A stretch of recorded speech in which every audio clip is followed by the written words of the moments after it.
This program features live coverage of an African safari and may include animal kills and carcasses. Viewer discretion is advised. Good morning and welcome to a very exciting day here at WildEarth.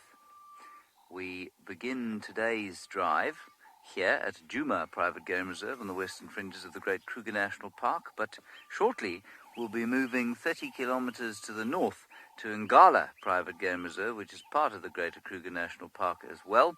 Magnificent piece of reserve, 15,000 hectares in extent, that Rowan, who will be guiding from there today, will tell you about in a little bit more detail. My name is James Hendry, and a very big warm welcome to those of you who are joining us for the first time, perhaps joining us through Ngala's live streaming platforms. It's great to have you with us. You can send us any questions you'd like to the hashtag WildEarth on Twitter. Otherwise, you can @FC in the YouTube chat stream, and those of you watching on Twitch can do the same on the Twitch platform. Owen is on camera this morning on this end of the vehicle. We're going to head down towards a hyena den and see if we can find Ribbon the hyena and her two brand new little cubs. That's our plan for the morning, and hopefully it will be successful. But of course, as all of you know, nothing in the bush is certain. We don't know exactly what we're going to find. We don't know what we'll see. Maybe everything, maybe nothing, maybe just beautiful scenery. It's about 18 degrees Celsius at the moment, which I believe is about 64 degrees Fahrenheit. And we're looking forward to another magnificent autumn day. And I know many of you are very excited about the prospect of seeing Ngala for the first time, or perhaps it isn't the first time for you, but certainly experiencing the drive from both locations is wonderful. I, of course, cut my teeth at Ngala in the year 2000. I went off there and did some work for about 5 years. And so I'm very excited that it's being reintroduced, or being introduced to the live safaris. And I'm slightly jealous that I'm not the one there doing them. We'll go across to Tshalas now and find out what her plans for the morning are. Good morning, everyone. Welcome aboard, and a very warm welcome to our new viewers as well. I hope that we'll get to know each other very well. My name is Tshalas with Darby on camera. Yes, and it's a wonderful, wonderful day out here in the Sabi Sands at Djuma Game Reserve, and we're here at Galago Pan, where we expect to see all things from lions, leopards, and most especially blacksmith lapwings. Firm favorites here at Galago Pan. You can usually predict their presence, and only if you're lucky do we see much else. Oh well, it's still a wonderful, wonderful day, and the sun is coming up. The skies are slightly pink. Look at that. Gorgeous. The mornings down here have been beautiful. Beautiful. Yesterday morning I was so happy. It extended the whole day, and it is still feeding into this morning, which it'll get recharged yet again by the beauty of this morning. So I'm very happy about. Now, well done everyone for getting the time change correct.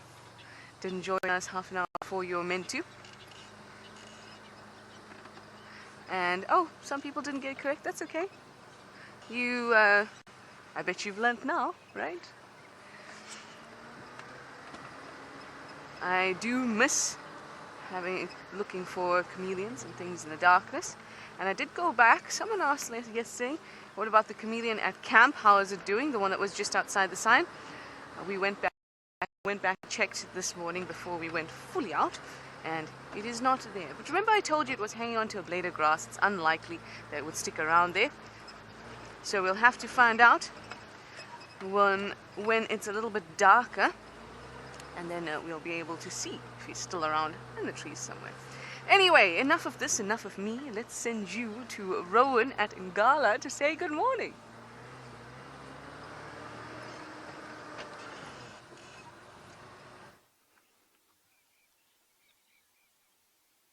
Hi everyone, and a very warm welcome to andBeyond Ngala Private Game Reserve. My name is Rowan. I'll be your guide for today. And with me is the very able, very talented Marcel behind the camera.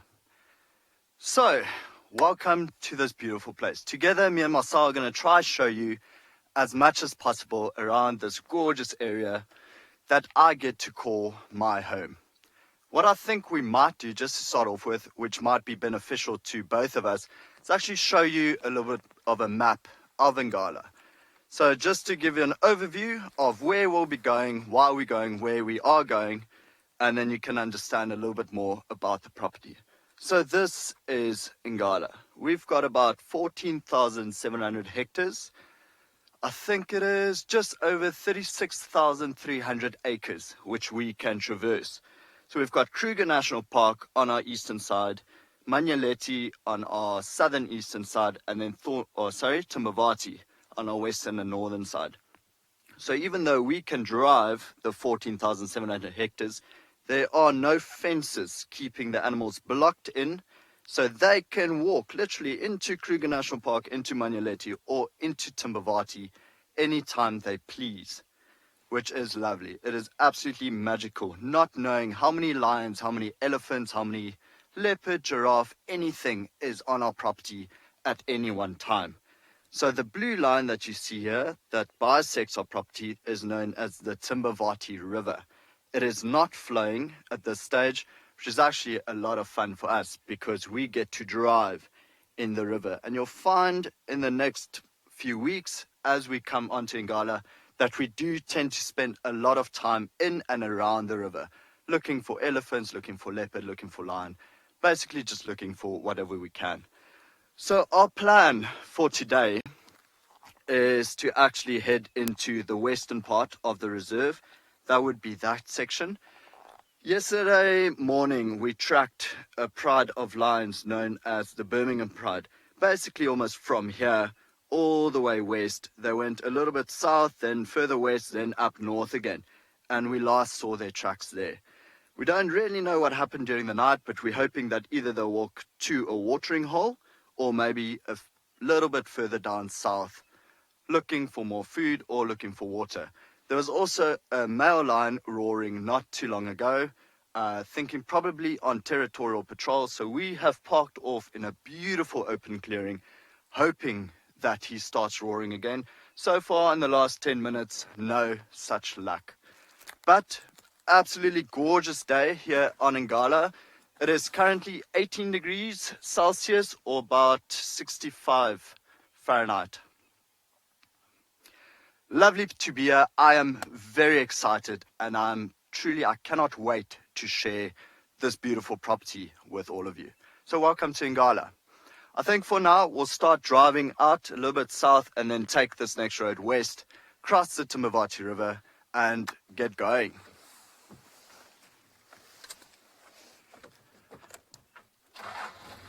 So while we're going, I might just be on the radio.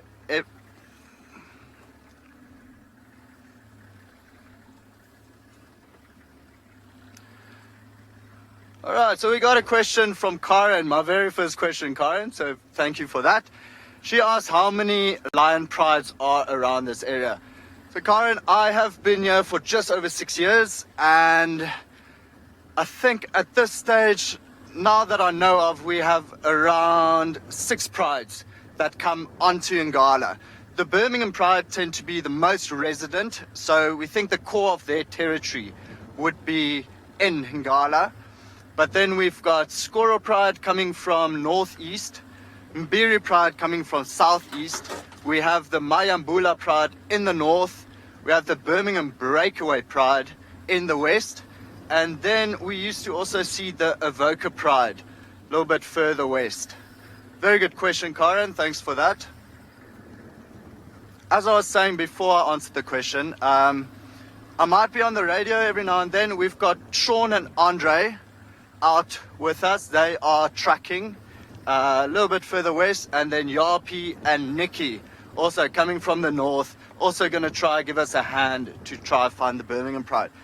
So Sean and Nikki, you'll meet very soon. I think Sean's up tomorrow and then the Nikki the day afterwards. Stunning sunrise.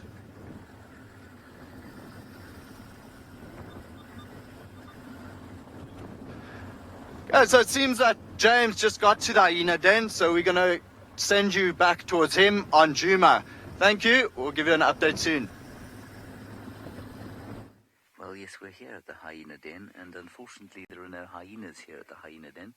We're going to sit for probably another 5 or 10 minutes, and then we'll go away and come back again. Ribbon's general modus operandi seems to be to return here, I'd say about 7 o'clock, perhaps, maybe a little bit after that even. I was woken last night at about 2:30 by a clanking of something outside my door, and I shot out of bed knowing it was a hyena, and I suddenly remembered I'd left my running shoes outside. One of them had disappeared into the night, and so I had to fossick around a little bit with a torch and eventually found it with 2 neat holes in the back, unfortunately. Anyway, I retrieved it, and I wonder if that wasn't perhaps Ribbon or one of her ilk up at our camp. Now, if you are new to the stream, this is a group of hyenas known as the Djuma clan, which is easy to remember because we're coming to you from Djuma Private Game Reserve on the western fringes of the Great Kruger National Park. And this is the clan that we've been following for a number of years. Ribbon is their new matriarch.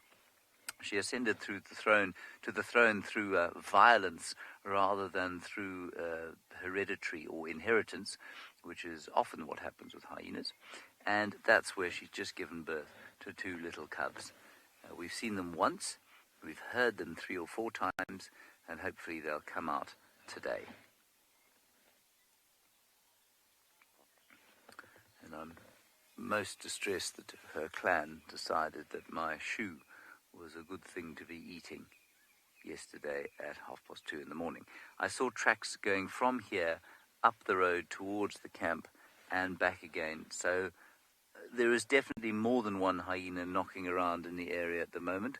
We know that Ntima, another member of the clan, a male, I think she's a male, he's a male, if I remember correctly, has been knocking around here as well, and possibly he is in the grass somewhere here, or maybe he's still out foraging. Anyway, we'll sit for another 5 minutes here, and Ntima is a female. I knew I hadn't got it wrong. We'll sit around here for a little bit longer, and then we'll leave and see what else we can find before returning a bit later. Let's go back to Tshalas, who is on the move. I am on the move. I'm trying to be speedy-ish, but the beauty of the day is catching my eye. I just saw a mimation of red-billed quilias going across the sun. Oh, there's just a few of them. Stragglers. It really... Oh, there we go. Looks really, really gorgeous when they do that. Stunning. Anyway, like I said, I am gunning along, or trying to, except getting stopped by the beauty, because we want to get to Buffelshoek Dam. And we want to do that because Tshalas was there last night, and we're hoping, even though that is really on the northern boundary, she can easily go out, and we don't know, considering that she is scent marking and exposing herself, or letting herself be known now. She is almost 2.5. She's a big girl now. So we don't know how far her territory or tentative territory stretches into the north or into the east. So she could move, or could have moved north from last night, but we're going to give it a go. Hopefully she'll be sitting on a kill near the dam. Actually, I'm hoping at the dam and the edges of the dam, and one of those nice big trees. Have a prettily poised animal for us, but that's going to take a bit of work, and it's going to take a bit of time to get up to Buffelshoek Dam. Probably not that long, 5 more minutes if I can stopping everywhere. Very nice. Well, I was really excited that we got to meet new guides, don't you think so? And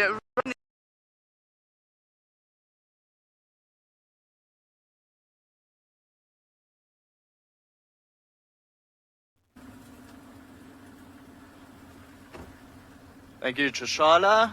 So lovely to be on the team. We are now driving northwest. We're going to enter Waterhole really soon. We'll probably stop and just listen for a while, see if we can hear anything, any sign of this pride. Also, in the sand, very good area to look for any tracks, of course, because they are quite deeply indented. And after, like last night, it was a little bit too cooler. There's a tiny bit of dew on the grass, and you'd be able to know exactly how fresh the tracks are just by looking at whether this dew is broken or not, or whether it's on top of the track. There's a white-backed vulture up in this dead tree, just waiting for the sun to warm him up. Oh, there he goes. It's always quite funny being such a heavy bird. Often when they fly off from these dead trees, there's a branch that would drop.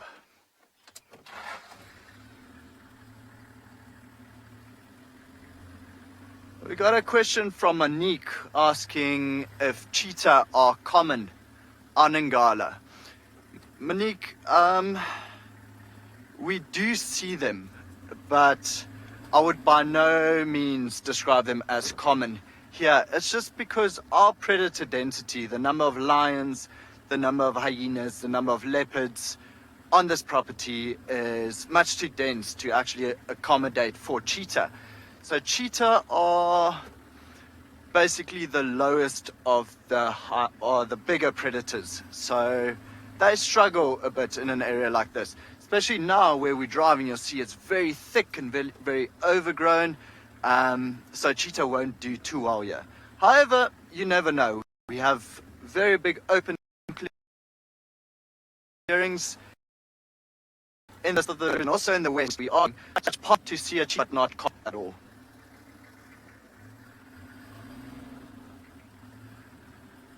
Marcel, just mind your head here with the bush willow. There we go.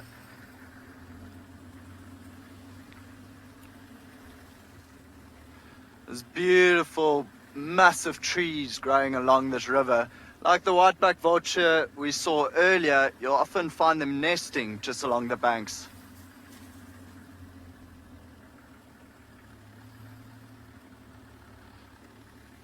I got a question from Surfer Boy asking how large the Birmingham Pride is. Surfer Boy, at this stage, the Birmingham Pride consists of 16 lions. 2 of them are fully grown taurons known as the males or the brothers. So another one flew the top of that tree, possibly a nest area.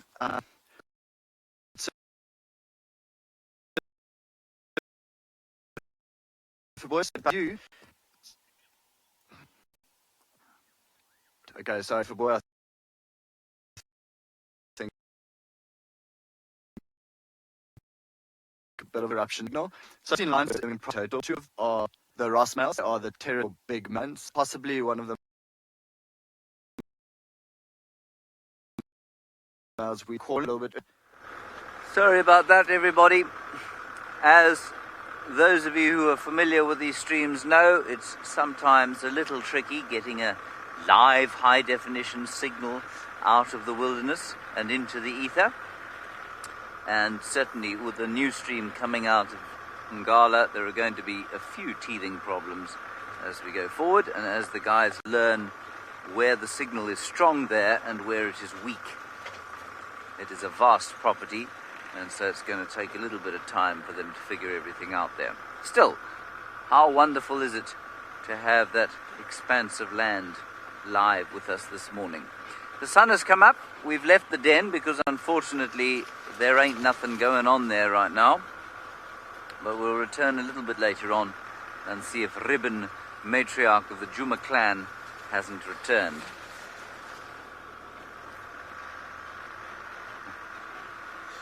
Hello, Ruby.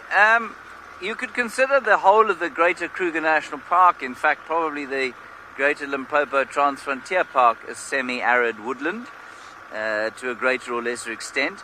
Within that, there are different habitat types. And so, yes, Ngala is really very close to us. It's not far at all. It's 30 kilometers away. So, the climate and rainfall are almost identical to here. They may get slightly less rain, but I think it's pretty much identical. The difference there is that they've got 3 different, very distinct habitat types, where here we've basically got one. So this is broadleaf combretum, or bush willow woodland. Ngala has, the middle section of Ngala is broadleaf combretum woodland like this. The southern section is knobthorn redgrass savanna, or Senegalia nigrescens thermida woodland. And then up in the north, they've got a slightly unusual habitat type for most of you who've been watching these safaris for a long time, and that's Mapani woodland. Now, whether the signal will extend into those Mapani woodlands, I don't know. They're not normally very rich for game, but they can be very beautiful places just to investigate for birds and for scenery and the lovely trees that are the cathedral Mapanis. So they've got huge, big expanses of cathedral Mapani there at Ngala. Yeah, I'm just going to try and get you into a position where you can see them. There we go. There are some water pigs, everybody. And they are, unsurprisingly, enjoying the fire break that has been mowed in the last few days. It must be such a relief for them to be able to come out onto a bit of grass that isn't over their heads. So, of course, this gives them the opportunity to see what on earth is going on around them, and in so doing, avoid being snaffled by a predator that is lying in the grass in wait.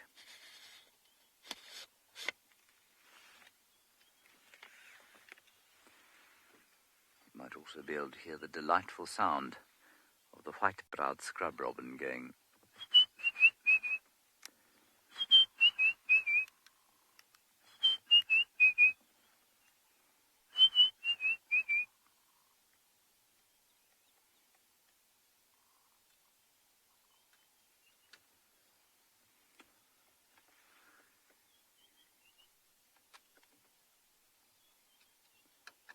There's also an owl, a spotted eagle owl still calling. Woo!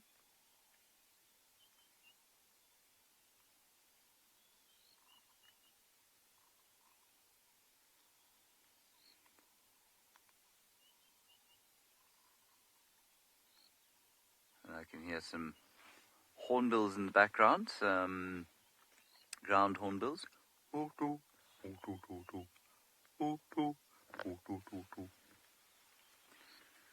And I must confess to you, this is a really, really good warthog sighting. One of them just yawned. And normally, warthogs just run away here. So this is quite special. I mean, I know it's not quite like watching a lion hunt or anything like that, but it is quite special that we have warthogs standing and not hurtling away at high speed, tails in the air.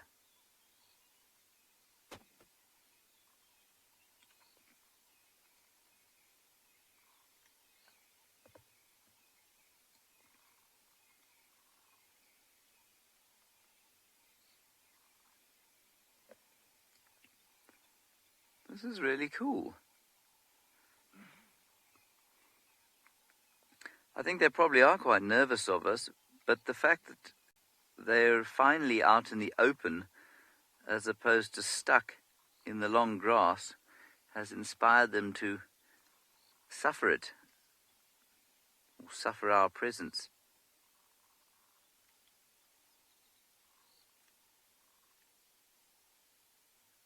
I don't think you'll be able to hear it, but it is quite nice to be able to hear that owl calling.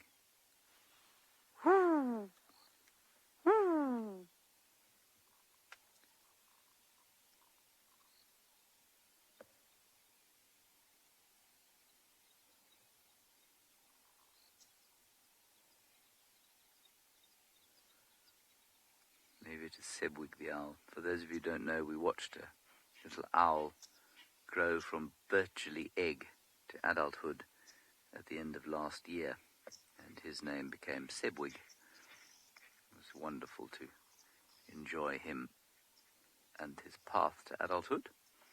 That's what part of the joy of these live safaris is, being able to follow the life histories of these animals for as long as we do.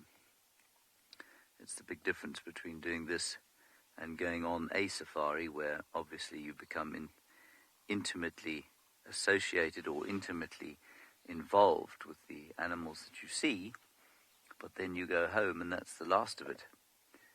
Whereas on these live safaris we can really watch the animals for extended periods as they experience their lives. Ooh, now one of the things you'll find in most of the clearings at Ngala is what Rowan's going to show you now.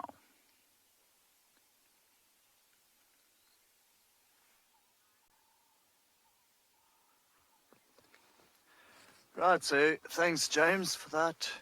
Yeah, we've got a little black-backed jackal just lying down in the road, well, right next to the road, waiting for the sun to warm it up. Actually looking around in this area, we're known to find 6 of these altogether. Very nice, big, large family. For now, I just see the one. You can see him lifting his head every now and then.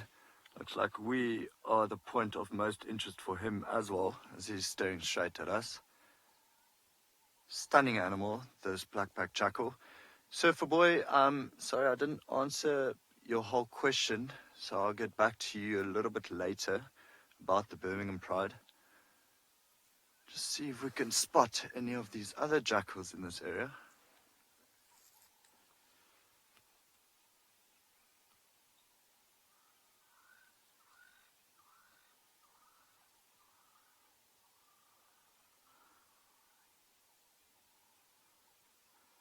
As you can imagine, it's going to be a little bit hard.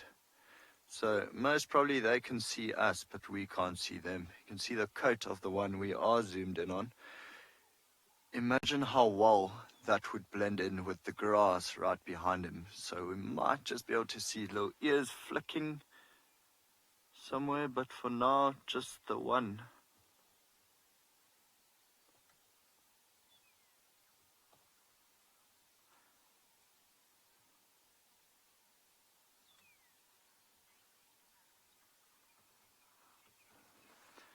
Absolutely gorgeous animals. Very cunning, very clever, very smart. Yes, a lot like a fox. Actually quite interesting here.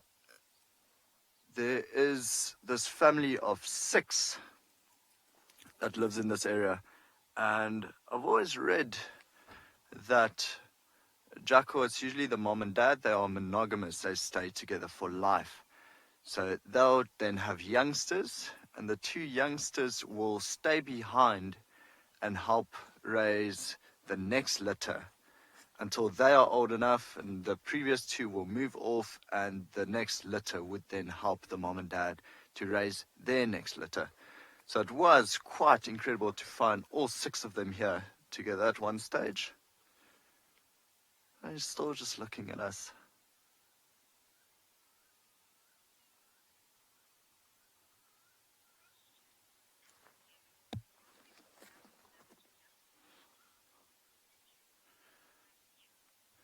So Matthew's asked us a question about how black-backed jackals marks their territories. Matthew, it's often just with scent marking. So they'll urinate around and leave some scat or poo here or there. See, any animal, especially jackal, want to almost try and make themselves look bigger. So it's quite funny with them. You'll often find them pooing on top of a termite mound or elephant dung or something like that, just to make themselves seem taller. Very good question. So I'm just going to be on the radio very quickly with Andre and Yapi. Andre, Yapi, or Sean, if you guys are still in the south, is line audio coming from further east again. Maybe around Alderpin, Devonshire sort of area. Just heard it now from Cheetah Flats. Yeah, stunning color on this jackal as the light from the sun just lights him up.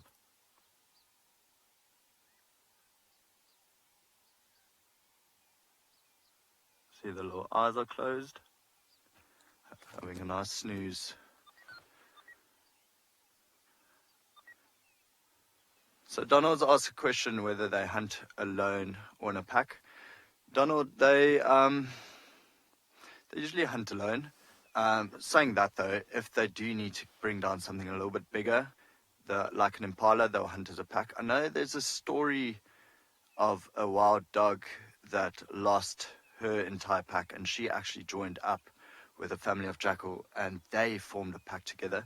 So I guess like that, they'll hunt as a pack. However, you often find jackal just scavenging as well.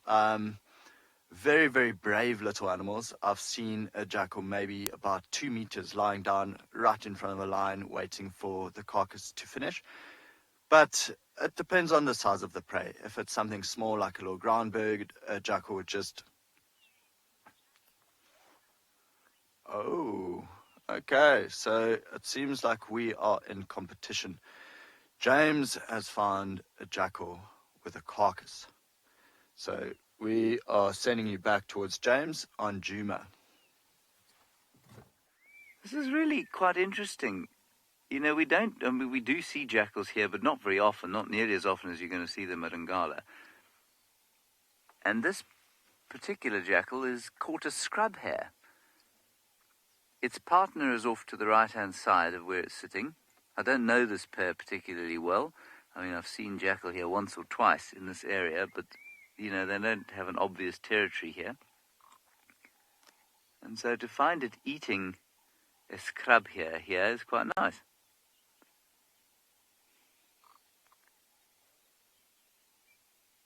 And I mean, it looks like it's caught it itself. I'm sure it has. I don't think it's scavenged it.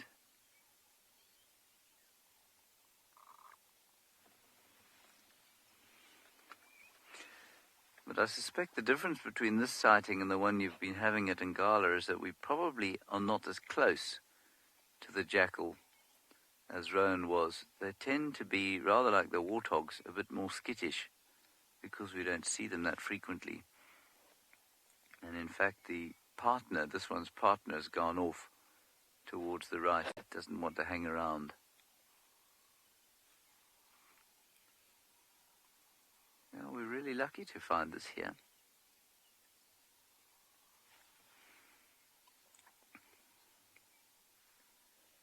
There's the other one. Owen spotted the other one. She's just lying down in the shade there. I say she because she looks a little bit smaller than this one.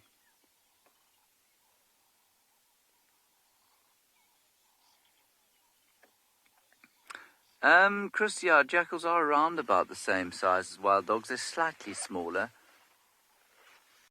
They're a bit shorter and slightly lighter. I'll tell you exactly what the measurements are now.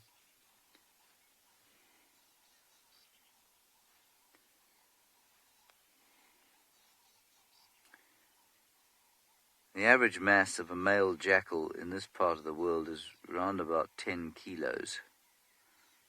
No, 7, about 8 kilos. Yeah, about 8 kilograms. And I'd say wild dogs quite a lot heavier than that, actually. They don't look that much bigger when you see them.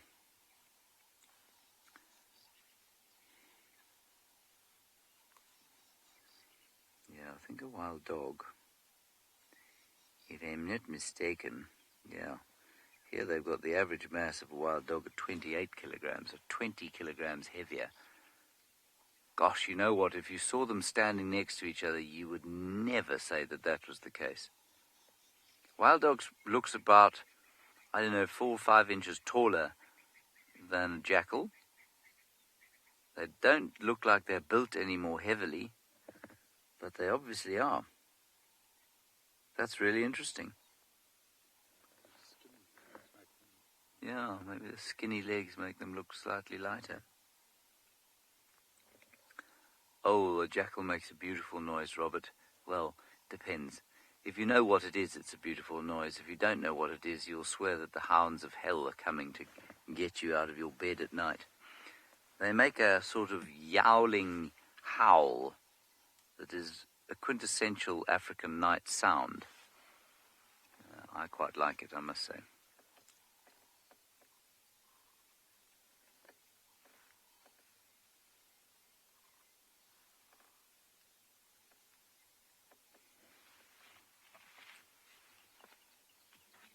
Look how aware the jackal is.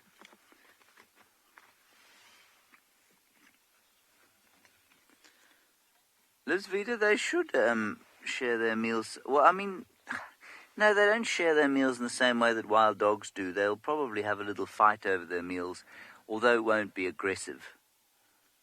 You'll find that they won't do a lot of sharing voluntarily.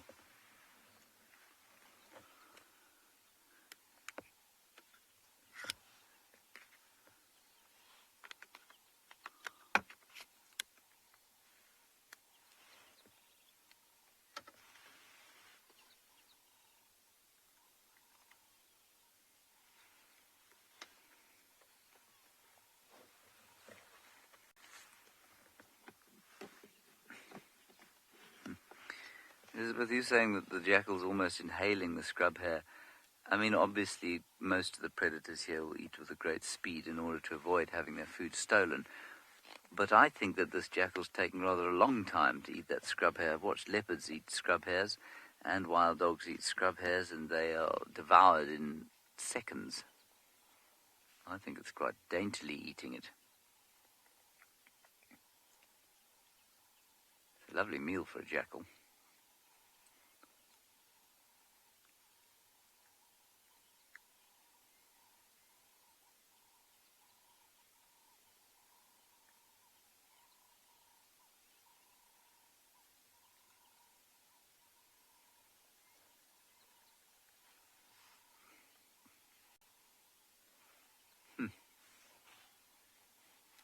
Glorious morning.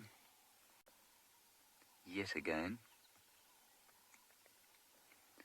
It really is, weather-wise, the best time of the year here.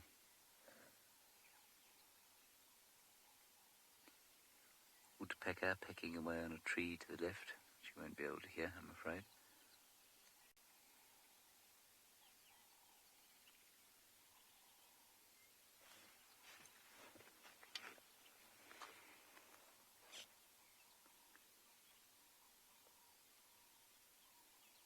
Well done, Mr. Jackal. You've now got a little pot belly.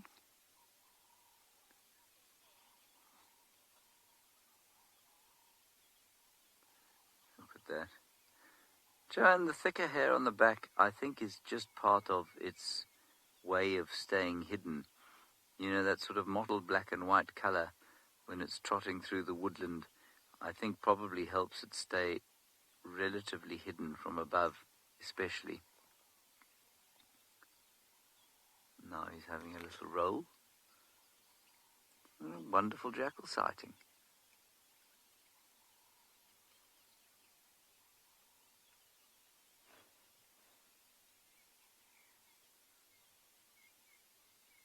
And the side-striped jackal, of course, is a similar kind of a mantle on the top. It's different. I mean, it looks different, but you'd imagine that it serves the same purpose.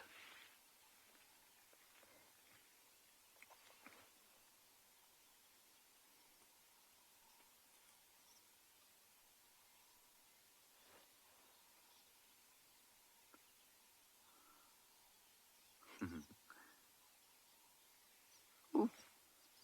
There comes the second one to see if there's a little bit of scrap. This is going to be interesting. See how they interact with each other.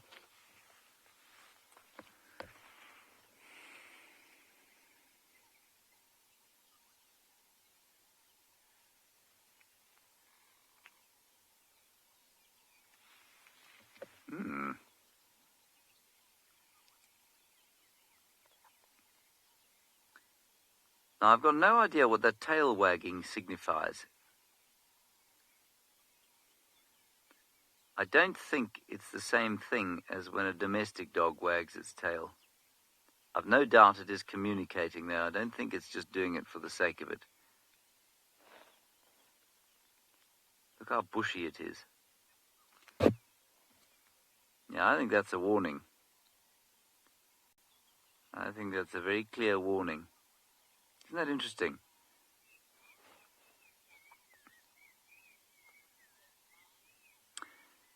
Surf by, I don't really know how to answer that question because I'm not sure anyone's ever really studied it. You know, wild dogs live in bigger groups and therefore have more socially complex lives and should therefore be more intelligent by our human standards. That's generally how it goes. The more socially complex an animal or a group of animals is, the more intelligent they tend to be. There's still quite a lot left of that scrub here. But jackals are well known for being able to,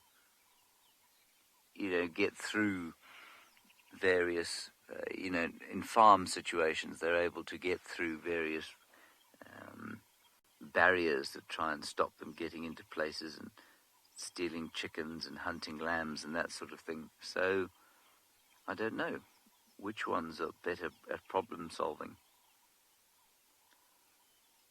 Jackal's a scavenger largely, and so it's got to be fairly adaptive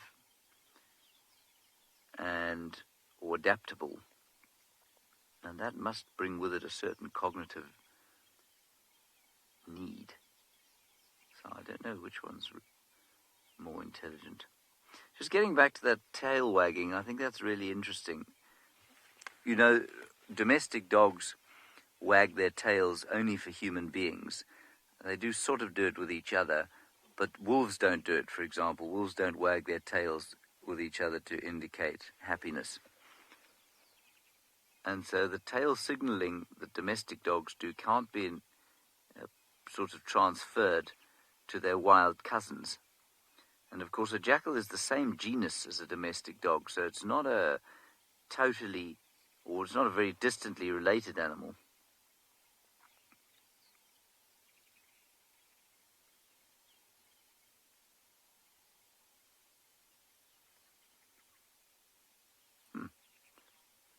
Absolutely fascinating stuff.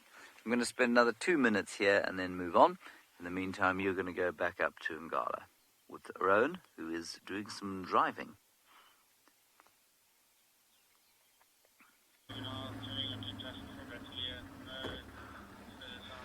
So we quickly had to leave the jackal. We managed to find 4 of them in total, not the complete 6. Here it is again, up on the road, right in front of us. There were a couple of impalas alarm calling just behind us, and we tried to rush into that area to see if we can find anything.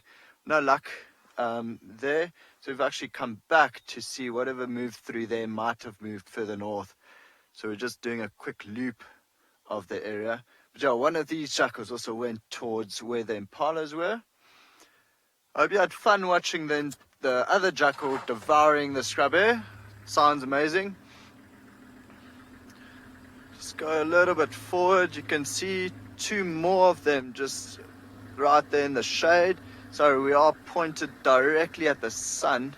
Don't know, Marcel, is that a little bit better? Actually, there's all 4 together. And then I know there's one coming from behind. Let me check there. Oh, there he is. Also making his way back to the family. So we're just missing one for now. I think fairly good job. The impalas have calmed down. There's no sound now. It's actually quite nice. You need to take all these signals into account when you are looking for predators, lions. See how now the jackals are actually moving to meet up with the other one. That should be quite fun to watch the meeting. You can see the one in front, the ears are extended upwards. And there are 2 of them. Right, so here we've got all 6. stunning. Stunning. Let me turn the vehicle around. Give you a better view of this.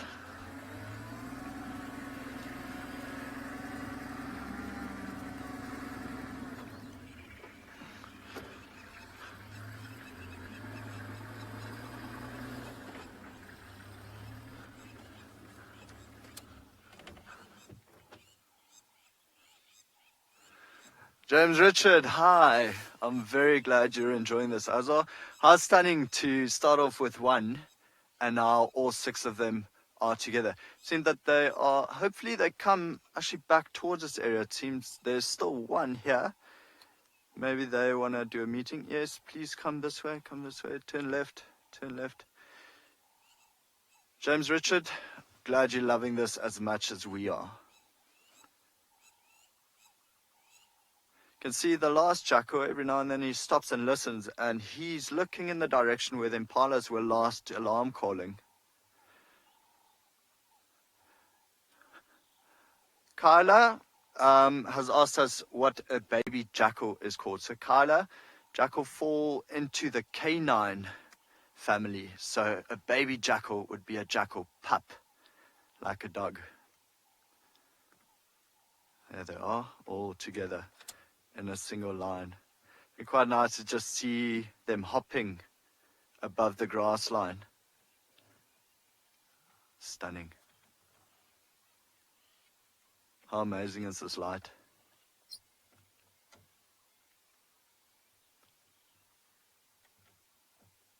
There's a bit of playfulness going on there as well.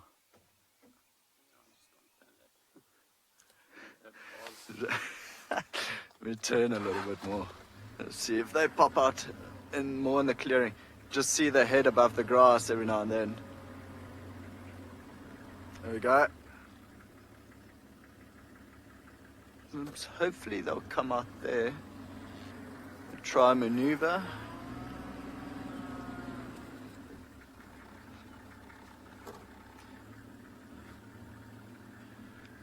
Now that the sun is getting higher and higher, you can actually feel the heat coming out quite nicely. So we're hoping that should they continue the way they're coming, they'll just pop out here in front and hopefully come into the sunlight. Let's see. See, they're running parallel to us. And give them a bit more time.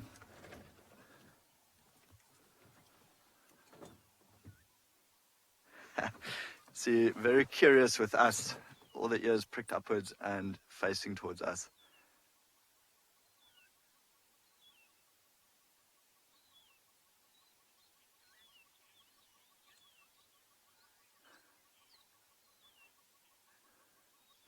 Okay, so while we try to figure out where this family of jackal is going to settle, we're going to send you back to James, which with his 2 jackal, and I think the one is still trying to steal the other one.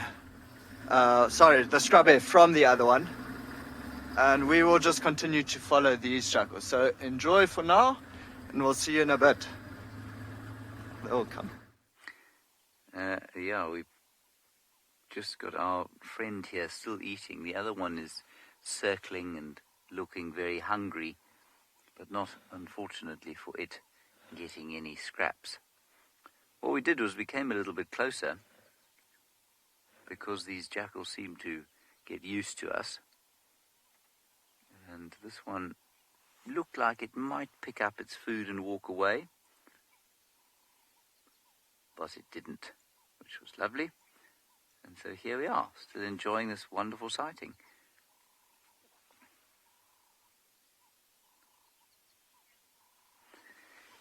Yeah.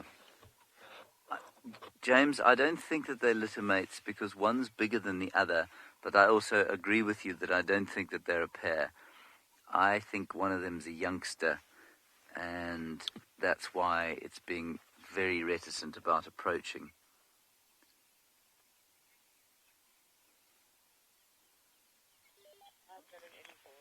I agree with you, though, that I don't think they're a pair. The other one is now trotting off down the road, looking a bit miserable. Unless they're just in a relationship that isn't very equal.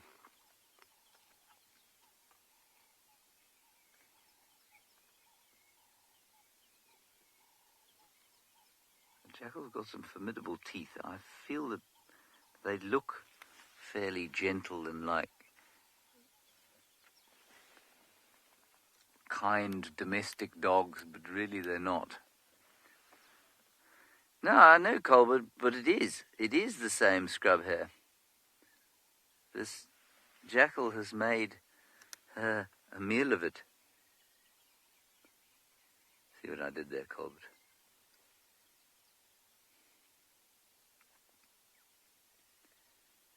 It must have been a giant scrub hare.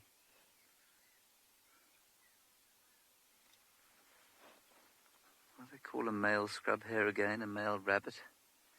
It is a jack. That's the one. Yep, that's it. You got it.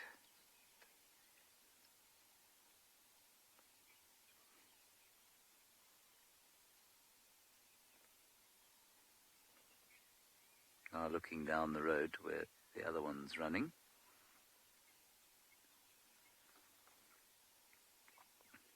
The other one's now lying down a bit further away from us.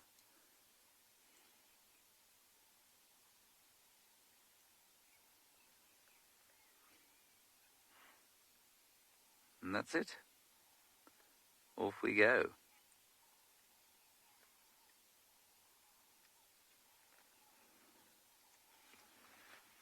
Bye-bye, Jackal. Thank you for a wonderful sighting. Very much enjoyed.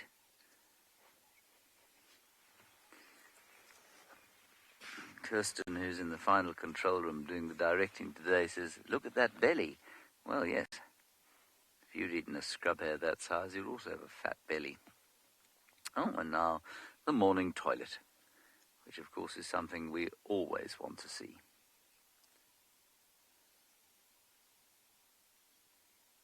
Wonderful. I think what we'll do is do another little loop and see if we can get back to the hyena den, see if there's anything there. In the meantime, Tshalas is going to make an appearance now with a very large pachyderm. Ta-da! I have made an appearance. I can tell you that so far we haven't found any tracks of Tlalamba, which is good. We just need to check the north again, because she could have gone in the direction that this beautiful Ellie bull is looking. Now he smells quite musty, not too bad. He's a nice big boy. Oh, look at that. Now he's just been out dust bathing on cheetah cutline, where he picks dust up. You'll see them kick the ground and loosen up soil, and then kick it up, or pick it up with their trunks and then throw it on top of them in a very beautiful shower. Helps get in between those grooves in their skin. And then they go and rub themselves on a good tree, and it resolves all sorts of itches. Look at that swagger. He's very, very large. Very large indeed. He looks like he may be heading towards Buffelshoek Dam, and luckily for us, that is the direction we want to go in, because we need to loop around to just check fully that we are totally happy that Tlalamba is not on the property, and I am not totally happy. So we're going to have to keep on going. Of course, I do have a bit of a roadblock, but that's okay.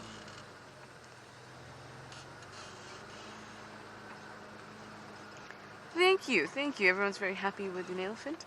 I love a good elephant sighting. And we've had a lot of these large bulls around. You get 2, 3, or 1, usually following the breeding herds at the moment. But I haven't heard too much screaming and the other sounds associated when elephants are mating. So everyone's very calm for now.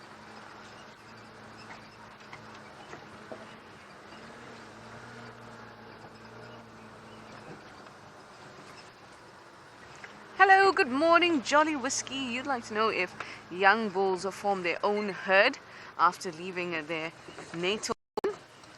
They don't. They become like this guy right here. So they roam around by themselves mostly. Let's just stay here so we don't irritate him. They roam around on their own, and they go around to other breeding herds and they try to look for opportunities for mating.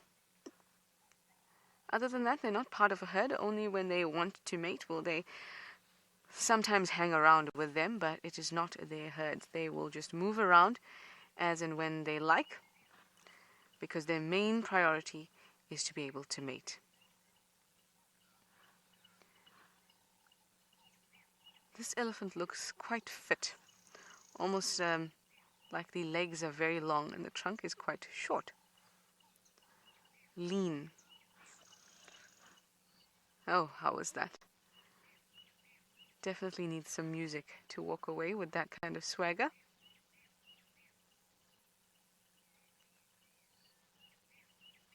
Bobbing off the head as well.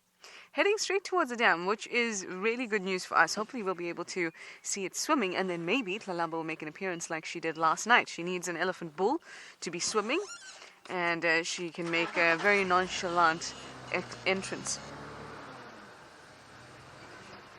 Now I heard another bull, or at least another elephant. Didn't sound like a herd, but I could be wrong, in this block here, because he could be actually following one of the smaller breeding herds, which is very, very possible.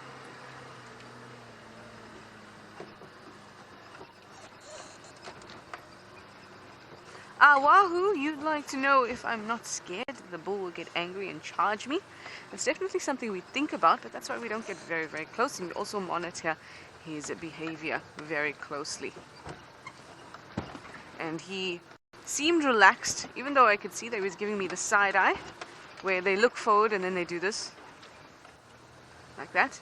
So he's checking us out, and even though he's checked us out for at least 2-3 minutes now, he's happy. He hasn't turned around and charged us, so unless something changes in the environment or so he picks up something that he's not happy with, it's very unlikely he'll suddenly start to charge. And maybe he'll get irritated with me, in which case we have enough distance to move away happily. Oh, wow, there's a bit of a clear spot in front. Again, ooh, careful, Dolly. Again, getting the side eye from him. Stoppage here, a little bit forward, there we go. And he escapes into the bush. Except he's not escaping, he's just standing there. Maybe a little bit shy.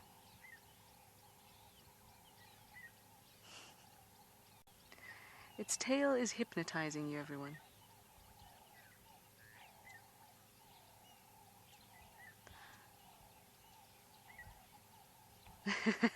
You are getting very sleepy.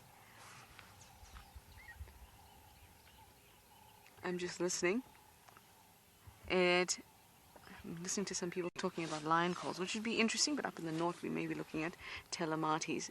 But while I head back to the dam, keep on looking for Tlalamba, I'll send you back over to James. We've come to Treehouse Waterhole, where the return is, as usual, fairly paltry. For some reason, for those of you who are new viewers, this waterhole tends to not attract a great deal of life, despite the fact that it is very picturesque. Our return so far is 1 woodland kingfisher, 2 blacksmith lapwings, who are always here, they're very faithful, and a few blue waxbills, which I can hear calling, but I don't think we'll get them on camera. A couple of quilias flying over as well. But it's a very peaceful place to sit and enjoy the morning.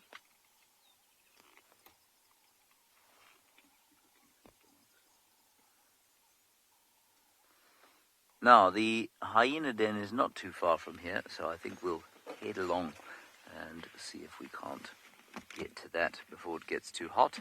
I think this is probably around about a good time to go back.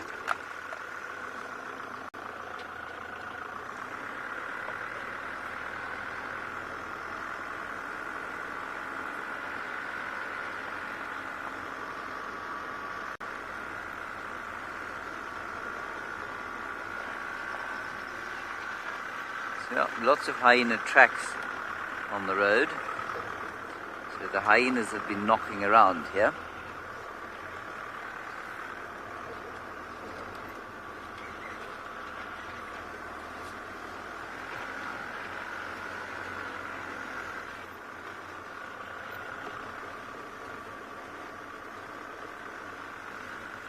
I still can't believe how long the grass is. Right, well, as I navigate my way around back to Ribbon's Den, home of the Juma clan, we'll go back to Ngala, where Rowan is doing a bit of driving.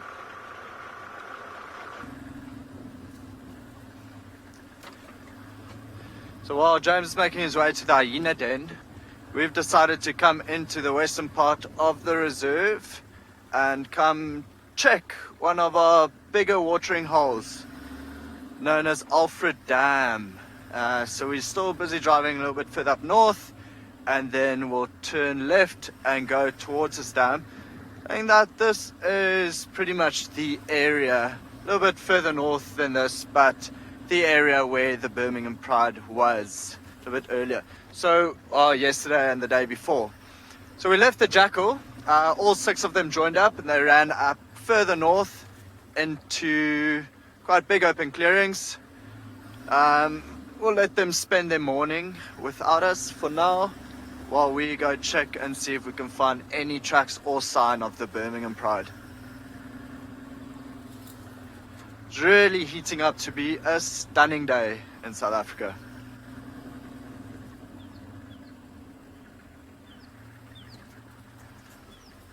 Romit, my favorite would... Romit asks which cat would be my favorite. A leopard, without a doubt. I find them truly spectacular to watch. Very easy to photograph. It doesn't really matter what angle you're photographing a leopard from. It's going to be a gorgeous photo. Their eyes are absolutely stunning. And their nature, being elusive, being very secretive, they tend to be quite hard to find. So when you do find them, there's that sense of pride, like, wow, I've achieved my goal. So yeah, my favorite cat would be a leopard, without a doubt. That's Cape Turtle Dove on the road. There's some elephant tracks.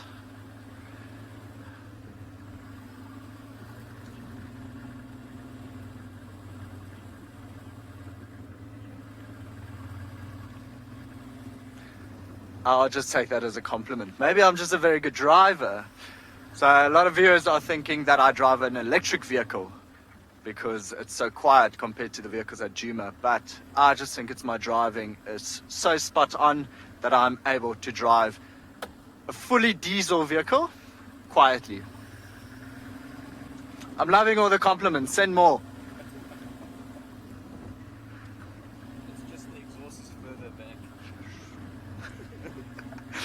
Will do.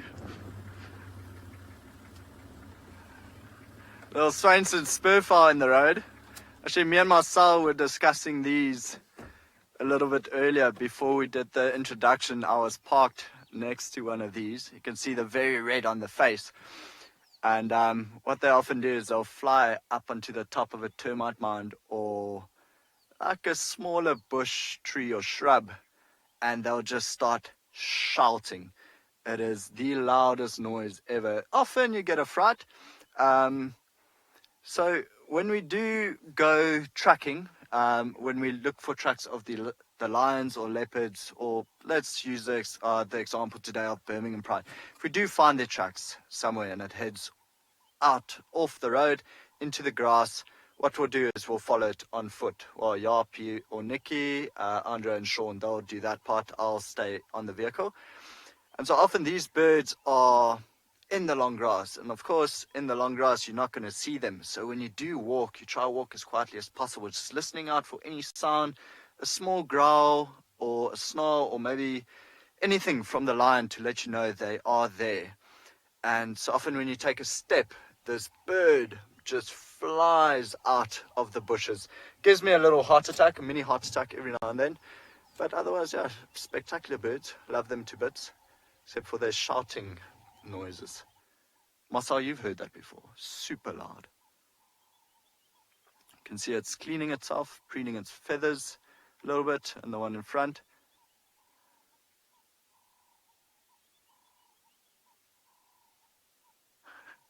It's all nice and puffed up now. Looks quite a bit bigger than it actually is. You can see the one in front isn't as puffed up. It's the usual size.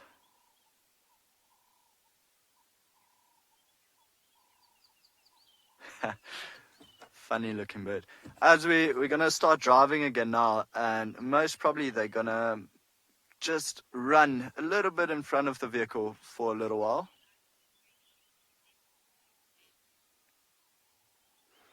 Apparently I'm getting a lot of likes from viewers because leopards are my favorite, so I'll take it.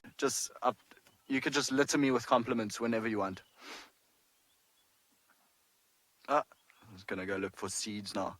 It's funny, you can see the second one, the one a little bit further, how it's almost looking through. It's very old elephant dung, looking for anything that wasn't digested. So elephants, like you saw earlier with Tshalas, when they do poo, they only digest about 40% of what they eat. So they often leave undigested seeds in their poo. And you'll find ground birds like these, they'll just go through it, look for anything that they can still eat. So now watch, when I start driving, they're going to just run slightly in front of the vehicle for a little while before they head into the grass. With the grass being so long, as you can imagine, they're going to choose the route of least resistance, which is why they'll run on the road. Oh, there we go right. Oh, not? Okay, on the road. Because being that size, the grass next to it must look like a wall. So they don't really know what's on the other side. Always love the way they run. I often think that maybe sometimes they forget they can fly, and all it takes is a little bit of flap of the wing. Okay, so while we continue up this road, it sounds like Tshalas has found an entire herd of elephants. So we're going to send you back to her while we make our way to the watering hole. Yes, we have found ourselves amidst a herd, and I'm very happy about that, because that allows them to walk around us and come and investigate us if they want. It means that we don't have to follow them or anything like that. So that's really, really nice, although they've all decided to move away from us. Little one came and gave us a look and a little lift of the trunk. You can hear them moving through the bushes. That big bull that we saw that darted into the bush, he arrived as well. So he had been following a herd.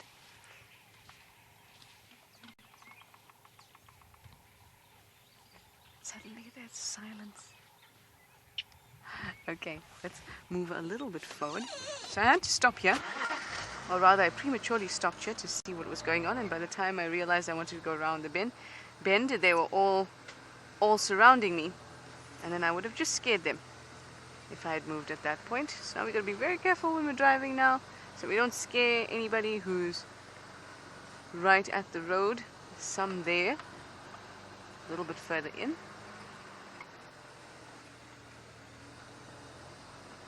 Let's have a look at these two.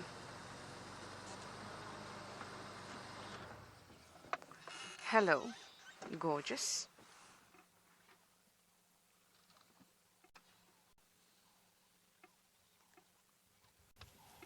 Giving us a bit of a stare. Have to give a bit of stare, because you have to let us know that it's big and strong. A little bit of the playing of the tusk of the trunk. Sometimes they touch their ears, touch their tusks, shake their head a little bit. This one's not sure if it wants to be tough or not. Nah, let's eat instead.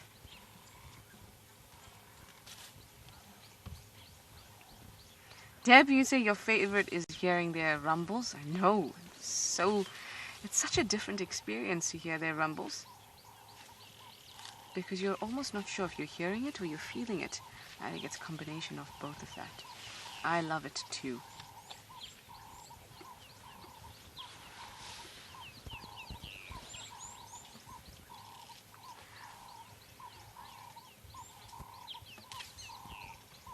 JS, you say you love it when they shake their heads?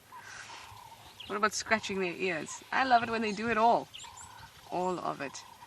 Now these two have tusks that are kind of put into the category of, I'd say, 6 to 8, possibly even 5 to 8 years old. Sometimes it can be difficult with size, but the tusks indicate about 6. So I'm putting a bracket on either side. 6 years old. Both look female. One at the back definitely was. And you'll find that when it comes to, like, as she turned around and she looked at us and she kind of half-heartedly wanted to give us a bit of bravado, but she didn't too much. There was a slight shake, picked up the trunk a little bit, but that was it. And you'll find that youngsters that are this age that are male will most definitely try their hardest to show off their size and their stature, just how brave and strong they are. And you've got to acknowledge it. Whether they know that you're acknowledging it or not, I am not sure. But something about the voice, something tells them that, yes, she knows now that I'm strong and big and now I can move away. I can inch a little bit forward since we have a wonderful bush in front of us.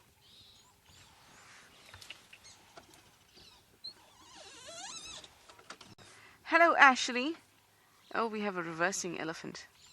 Just have a quick look here. I don't want to move too quickly because there's one right here that is behind the bush. You don't want to scare it. Ashley, you'd like to know how far a male elephant or bull can smell a female or cow in estrus. I would say that elephants have a fantastic sense of smell, just by the way. Oh, absolutely. Absolutely. But we'll talk about the sense of smell of an elephant when we come back, if we still have them, and we'll send you off to James, who's made it to the hyena den. I'm at the hyena den, but is that ribbon? I don't think that's ribbon. The ear is totally mangled on the left-hand side. She's got blood all over her backside. Here comes ribbon. Yeah, that's ribbon. Yeah, Lou says that's June that just walked past there. Here's ribbon, now arrived. One of them with the taste of my shoe in their mouths.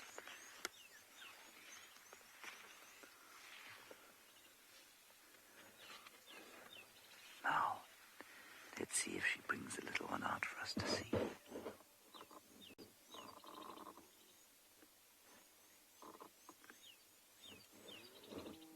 She's calling the babies.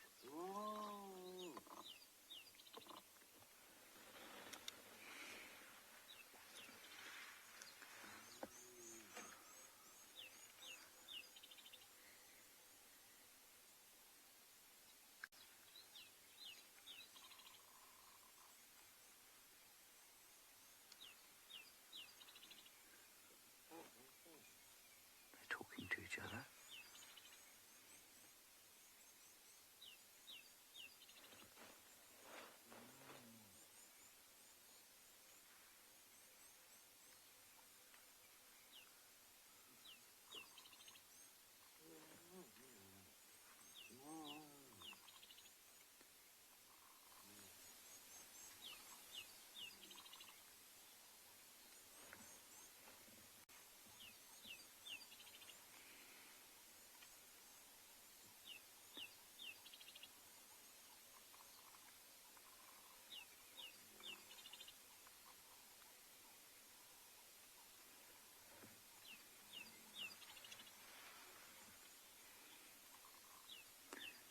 Michael Fleetwood, one of our long-time viewers and hyena experts, confirming that the second hyena is June,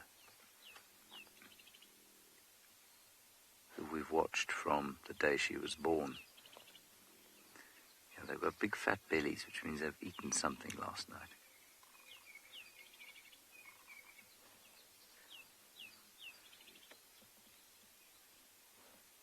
And it wasn't just my shoe.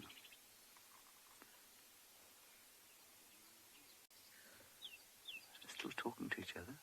Ooh. Oh.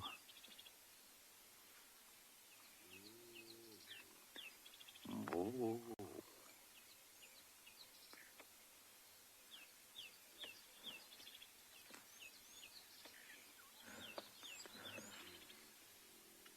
Michael Fleetwood saying there are three. There are three, actually. I can hear three. And Tima is also here. Yes, here comes the third one.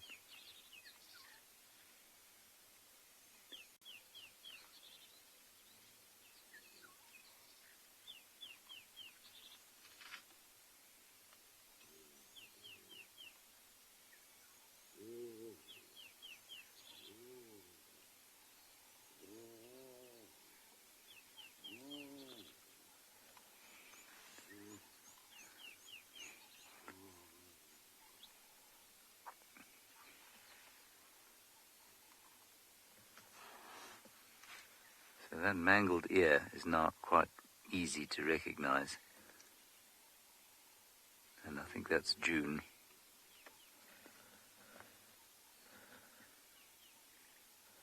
Ribbon is quite clear because she's got a sort of bee in her left ear.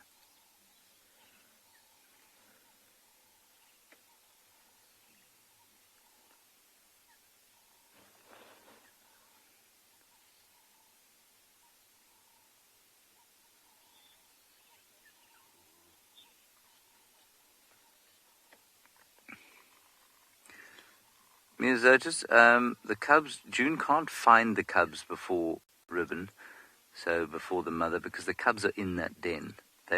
She won't be able to go in there to get them if she wanted to do them harm, which I'm sure she doesn't. Something else going on here. So the cubs will come out when they're called and when they want to feed or when they want to play, and they'll only do that if they feel safe. And only their mother will be able to make them feel safe.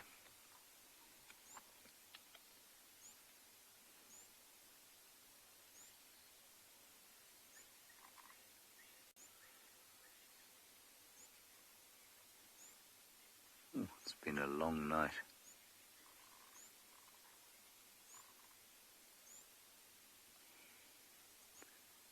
Now bring your babies out. Come on. We'd like to see them. Yes, we would.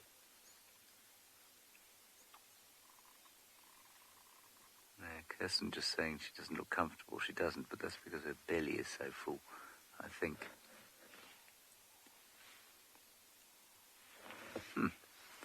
So the other two are still around. They're just in the long grass.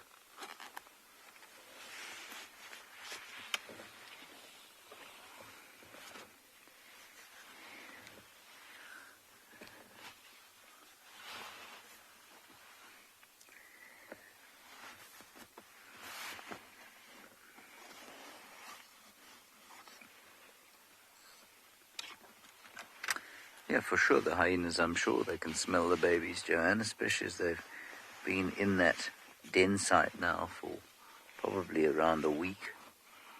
The stunk, especially if you have a sensitive hyena nose, must be quite spectacular.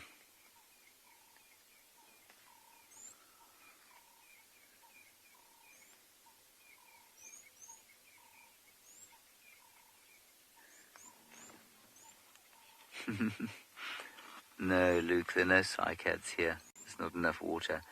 That is a Gruvia plant to the left. Looks like Gruvia bicolor or Gruvia monticola.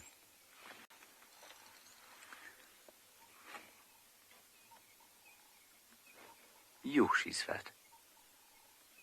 She is absolutely enormous. She ate far too much last night.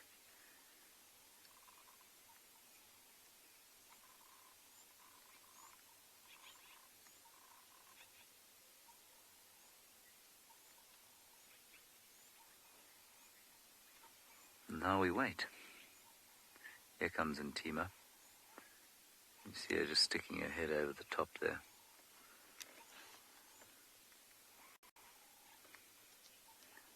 Here's Ntima.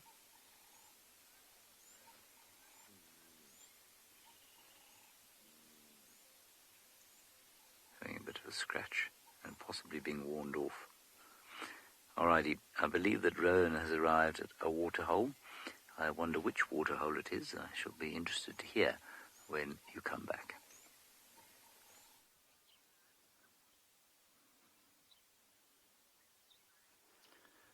Okay, welcome back, everyone. Hope you had fun with all the hyenas vocalizing with James. So here we are at one of our bigger watering holes on Ngala. I think at the moment we are focusing on a beautiful African fish eagle in the distance with a whole bunch of wildebeest feeding behind it. This is known as Alfred Dam. Stunning, stunning, stunning area. Very peaceful. I mean, just sitting here, you can't hear anything at all except for bird calls. There's also often quite a few hippos in here, but while we've been sitting here, we haven't seen one hippo. It's just the one crocodile that is pretty much in the middle of the watering hole right now. While we're on that fish eagle, sorry, we're on the crocodile now.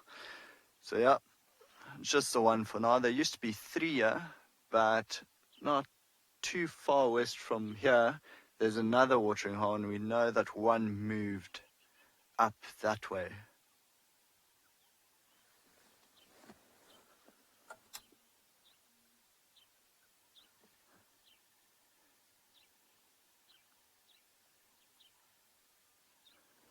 So I'm not too sure whether this is a female or male crocodile. Ooh.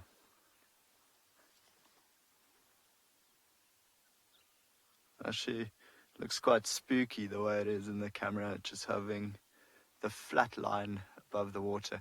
As you can imagine, when they do sneak up to their prey, they swim very slowly towards the edge, trying not to make any ripples in the water. And you can imagine that coming closer, it's just going to look like a log floating in the water.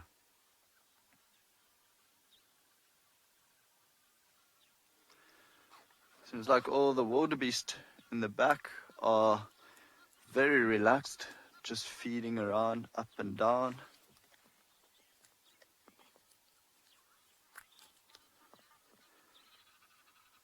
Nick has asked whether there are any fish in this dam. Nick, there are indeed. We have quite a number of catfish in this dam, which every now and then you'll actually see a few bubbles coming up from the water, from the surface. This nearly dried up last year.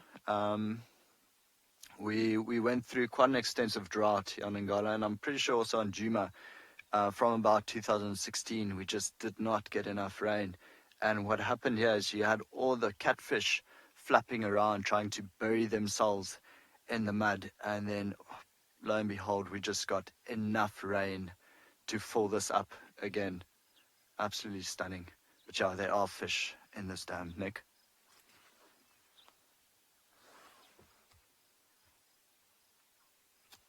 Usually 2 fish eagles in this area. Now on a female. I think the nest is further south from here in a dried up riverbed verbrick tree, and they'll just come here to hunt. Stunning bird. Absolutely stunning.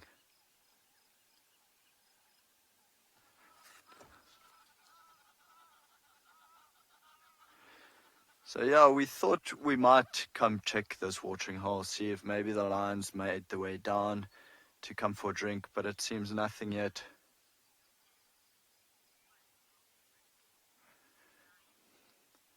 So Brian has asked who Alfred was.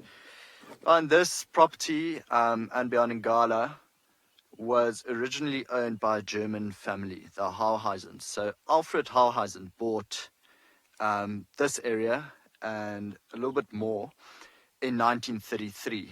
So then when he passed away, he left the property to his son, Mr. Hans Hyenas, and we decided to actually rename this dam after Alfred, just for that purpose, just because this property belonged to him.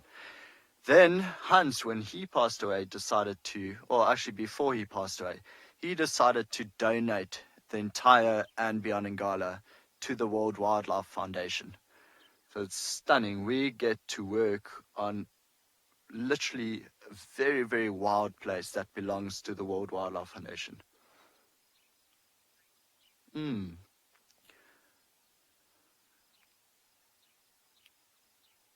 So we have another dam in the east known as Clara Dam, and Clara was Alfred's wife.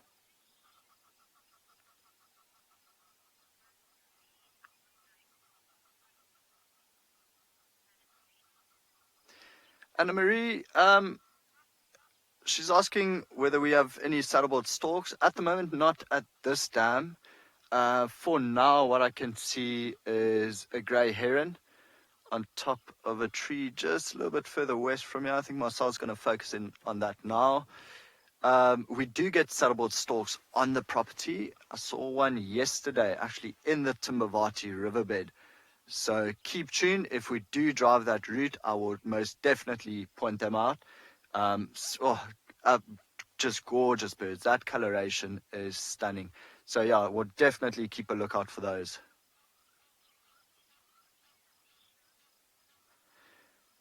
Okay, so for now, we're going to keep going a little bit west, check the next watering hole, and then we'll actually start going further back east. Oh, there, sorry, just before we go, Marcel, if you can focus right in front of the herd of wildebeest on the right, there's just a southern ground hornbill that landed there. Also another gorgeous bird. I don't know if we'll be able to see it. Yeah, there. Oh, it's in the long grass. Just saw the white tips of the wings when it landed. A very big bird walking in front of the wildebeest. Actually highly endangered birds. See how he's putting his head down, looking for anything that they can eat. There's a scorpion, maybe some snakes. We were actually talking about it earlier, how James had the jackal eating the scrub hare, how that Marcel has actually seen a hornbill catch a scrub hare and swallowed the whole thing whole. There's the second one, third, the whole family of them, or flock. Look like the wildebeest is chasing it off.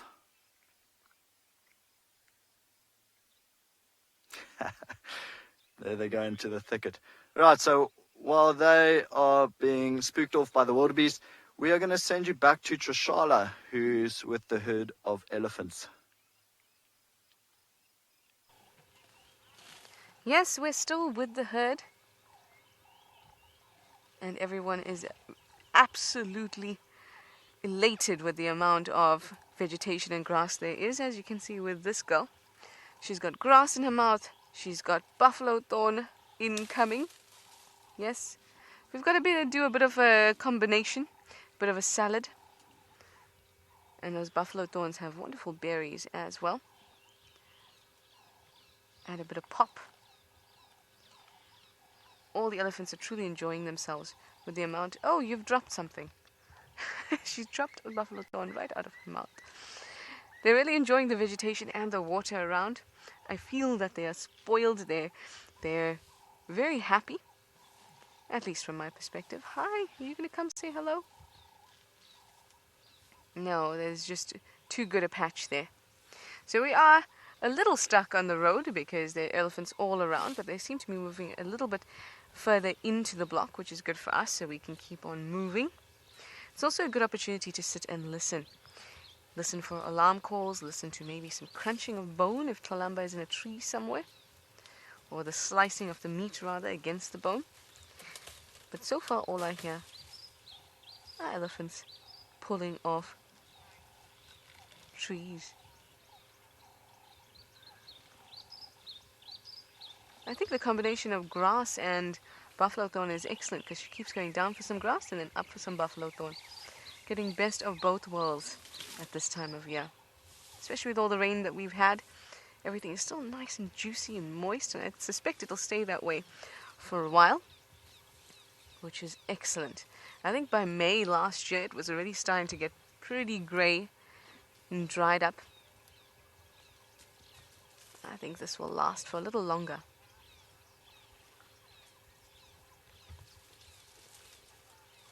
Nirvana Girl, you say this show has made you fall in love with elephants. Well, I'm so glad. If that is the case, then we have done our job. Look at this. This is a wonderful combination. Oh, the only problem is each time she puts something else in her mouth, the grass or the buffalo thorn, she tends to lose some of the other one. This might be a bit big for you, girl. Oh, maneuvering that tongue.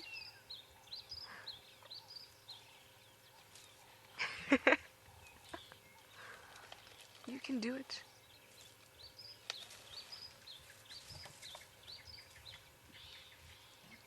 That trunk is just an incredible apparatus. So many muscles. 50 to 100,000, even 150,000 muscles. And that depends, the reason why it's so vast, it depends on how you're defining a muscle. Which point you are saying it's a separate muscle, but that's usually how it's quoted. And all of that contributes to a very strong limb, really.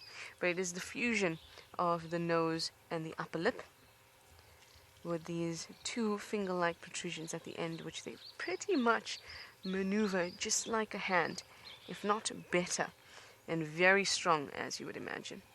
Oh, look at the hairs. Hairs by the mouth. Now, those are, in fact, the type of whisker or vibration, and that will help her to detect the things that are near her mouth as she's eating along. In fact, most animals have that. We are kind of the exception. Even chimps have those hairs. It just helps with, it's just another way to feed your brain with senses, information about the things that are going into your mouth. We actually do have vestigial little points like that on our upper lip. Hi Demaria, you'd like to know if we keep a track of all the elephants that we count here in Juma, that we have sightings with. We don't with the elephants. They just have such a massive area to roam. I mean, their home ranges can be thousands of hectares, even 300,000 of hectares in some areas. So it can be very, very large. So animals come and go. So it's difficult to keep track of which ones we have. Obviously, we have Fang and her herd. For those viewers that are new, Fang's herd has been around for a long time. And we say Fang's herd, or we call her Fang, because one of her tusks point the other way, downwards towards her knee. So she's very easy to identify, and she is the matriarch of her herd. And I think she's a grandmother now, because she's had a calf, and then that one even had a little calf. And I think that she also had another little calf this year, or end of last year. So she has quite a strong matral line, and it's one that we see pretty often. But we've only seen her once this year, or at least a couple times, maybe 2 or 3 times this year. And before that, we hadn't seen her in a while. So she's been roaming around her massive home range and has come back, and that's how all the elephants will behave. And so we can find it very difficult to keep track of those. When it comes to the leopards, the lions, the hyenas, they have specified territories that overlap onto Juma. So it's easy to keep track of them. And those we do actually note all the sightings that we have. Anyway, they finally let me pass. So I'm going to go around, and hopefully Tlalamba will give me some sign. But while we do that, we'll send you back over to James and a sleepy Ribbon. Ribbon is still sleepy, but I will tell you that I think that her children are having a torrid time, because she's eaten something that has created a lot of gas in her tummy, and her bottom is now faced directly down the hole into which the air that her children are breathing is situated, and every so often she lets go of a big one. and that foul-smelling air must be flowing directly down into the burrow, and her children must be thinking that the world is a very terrifying and smelly place.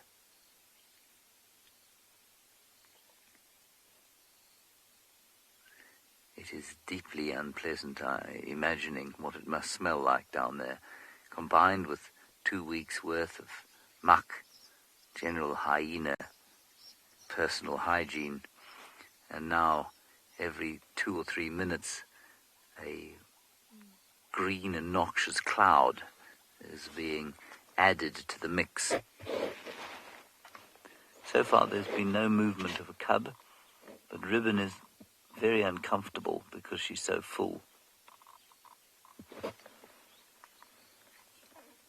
Matthew, you're a new viewer and you want to know what a matriarch is. A matriarch is the female leader, or I suppose overall mother, should we say, of an area like this, of a group of animals.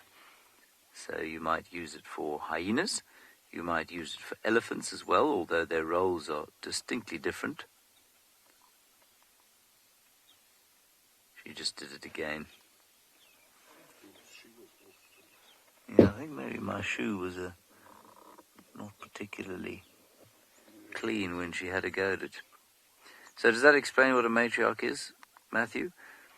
In the case of elephants, the matriarch is very much a leader who takes the herd to and from favoured watering holes and eating spots, and she makes the decisions around defence and that sort of stuff.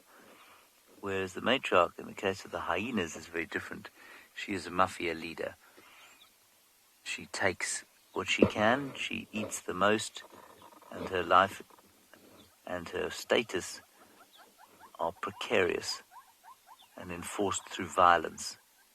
Whereas in the case of the elephant, it's normally just the oldest female in the herd who takes on the role.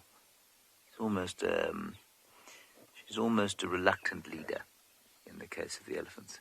Here comes another one. I think this is in Tima. There are 4 hyenas here. There's one of the youngsters from last year as well.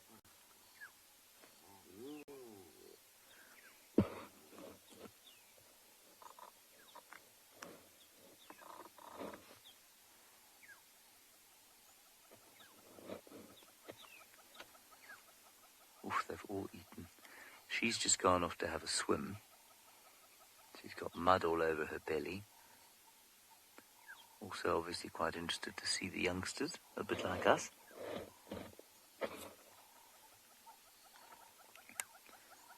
So I think it's rather unreasonable of this hyena not to give us a view of her babies, given how much time we've spent here patiently waiting to see them.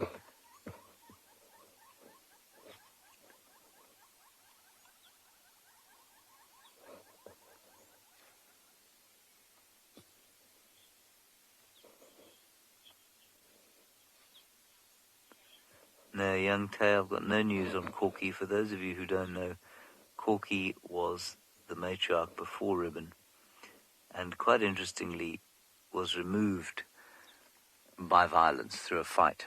And now sometimes that does happen in hyena clans, but often the matriarch will have a daughter who will take over from her.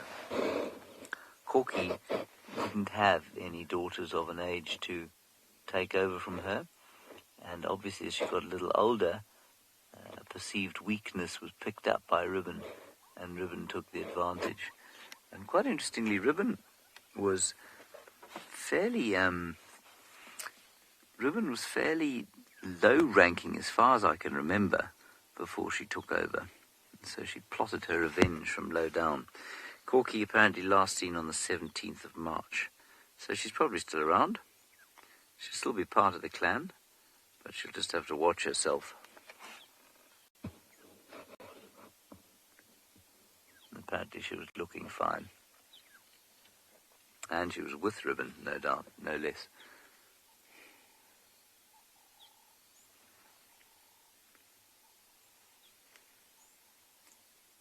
I think it's worth us hanging around here, especially as we have 2 other feeds out today, because if we do see those little cubs, it'll be very special indeed.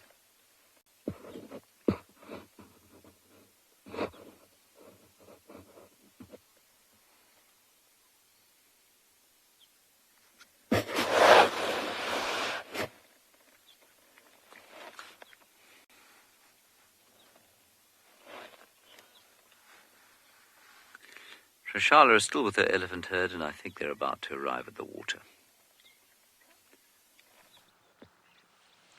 They have arrived at the water and they're having the time of their lives. The heat is starting to kick in. My jacket is coming off. Oh, yes. I feel so satisfied when I see them like this. Oh, you're going to dive in? Are you going to dive in?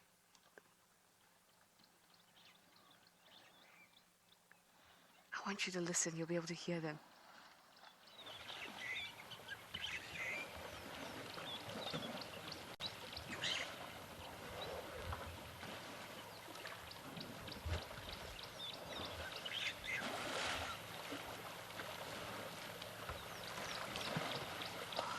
Big bull in there too. Look how large he is.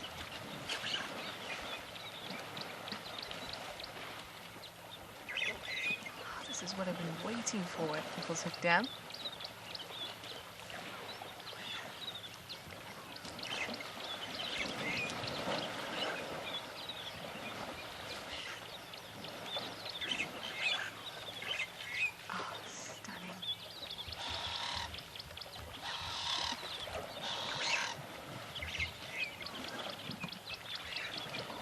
Going to hold off for a little bit.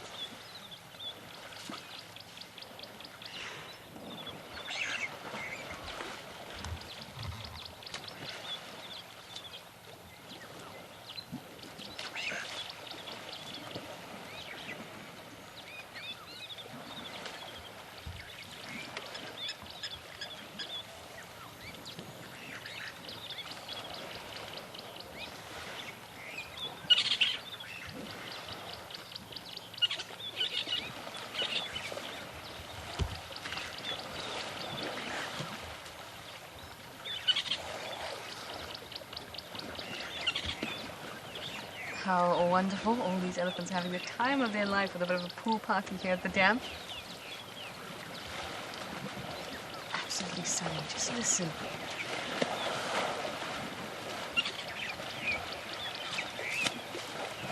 That is the sound of fun. Everyone's playing, look at that, one on top of the back of the other. They'll play like this quite a bit, especially in the water. I can imagine that gives them a relief from their weightiness. Adult bulls can get to 6 tons, females about 3, and all the weights in between. Must be so nice to be sitting in some water and feeling light.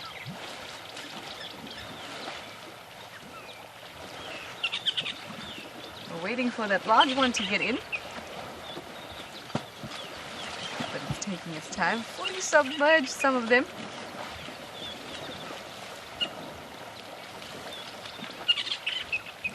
This is the sound of fun. You can do it. You can make it in.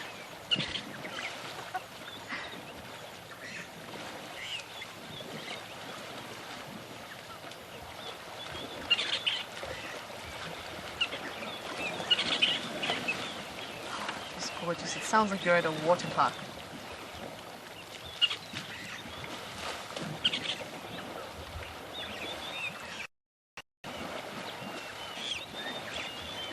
What I love about this is it's completely natural. It's completely what elephants would do in this kind of heat. The heat hasn't struck too hard just yet. The sun's not too far up into the sky, so this is the perfect time to get into the water. I love how they push themselves up, swing their trunks up.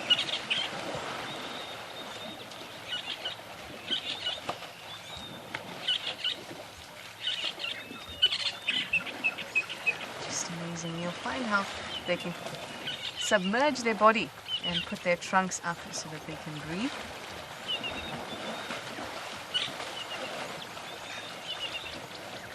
It's just a pleasure to watch. Absolutely beautiful.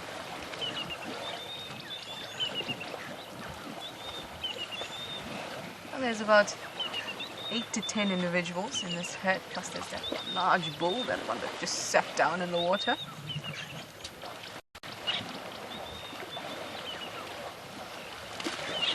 Oh, wow.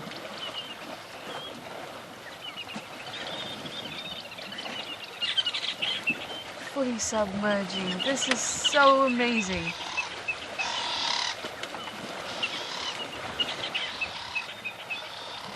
And look at the youngsters playing together on one end. And you've got the older ones there against the wall, but there's the youngsters. Oh. With a big female. Oh, lovely. I love how the trunks just go up into the air. They're really enjoying the water that we've been blessed with this past rainy season.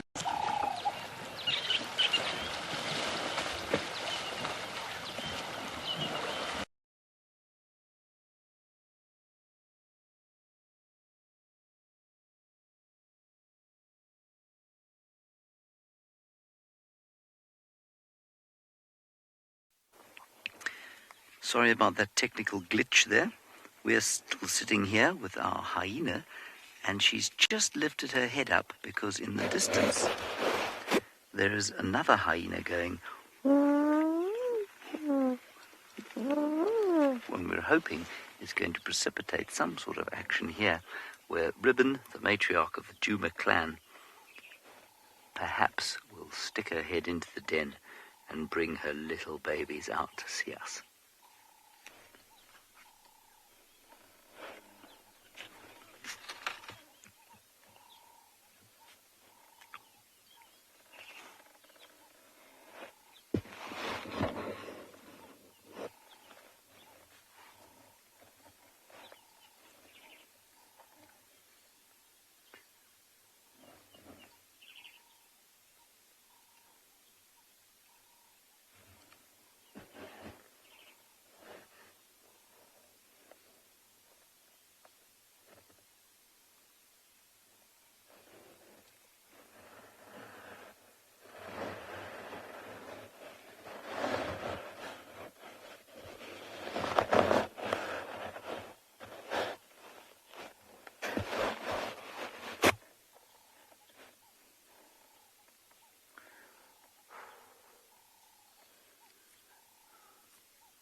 Right, everybody, sorry about that slightly awkward silence and scratching. The scratching was, I didn't have my hat on properly when that crash cut to us. And we were doing an Instagram live at the time, which we then had to end, and so that's why there was slightly awkward silence. So in the background, we have heard another hyena going,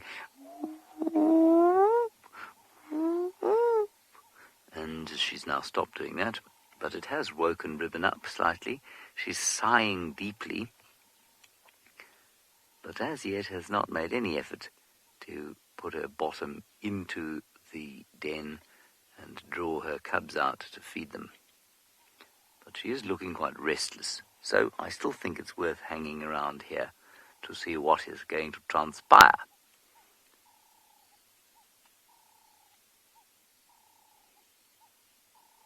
I must say it's extremely soporific sitting here. The sun's been shining gently upon us. The hyena has been filling the atmosphere with a sleepy sort of vibe, if you like. And it's been quite difficult to stay awake while we've been off air. Very tempting to just nod off quickly.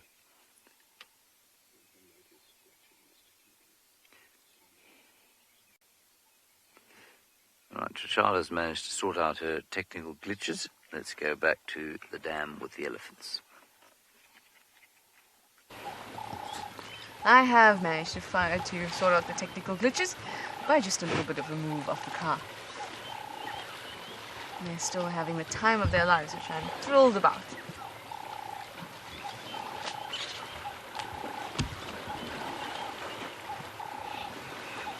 One or two extra illies came and joined. So we've got a slightly bigger group, and there's the hippo is moved away. He was slightly closer, and then he's moved away at the intrusion of his waterhole.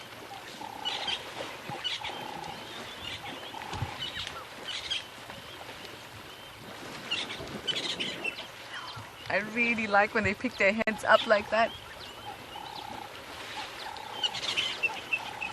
Annalise, you'd like to know if elephant herds usually clash with each other? No, not really. Because they have home ranges, which means that they don't have territories. Territories are areas which are defended. They have a number of resources that are defended, and the space is defended actively, like with a leopard, which won't allow other leopards of the same sex into the territory.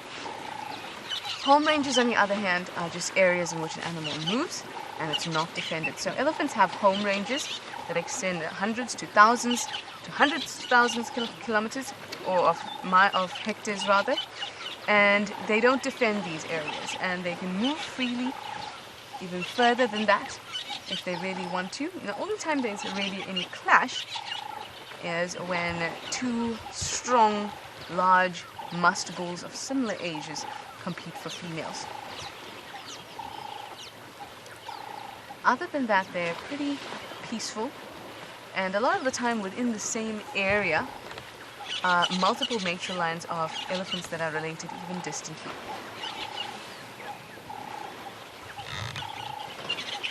So they don't actually have the need to feel that there is an intruder of any sort.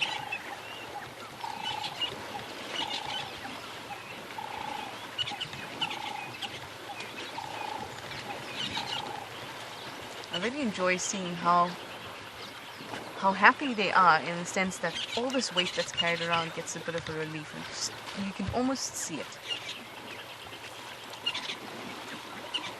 I think much like when you're a youngster in the pool and your siblings are there and you want to climb on top of them because you can, or you want to carry them because suddenly you can with one hand.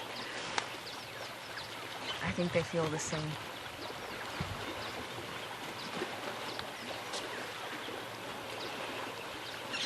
The babies have the time of their lives. I'm sure at some point they fear that they've gone too deep. But they always have the herd to help them out. Oh, yes, a bit of play fighting from the pool edge. You've got your trunk all wet.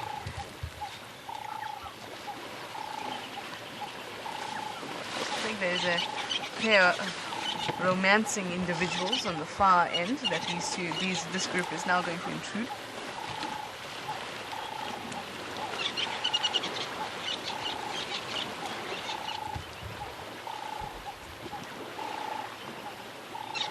They want to stay away from the rest of the herd. Yes, we know that happens.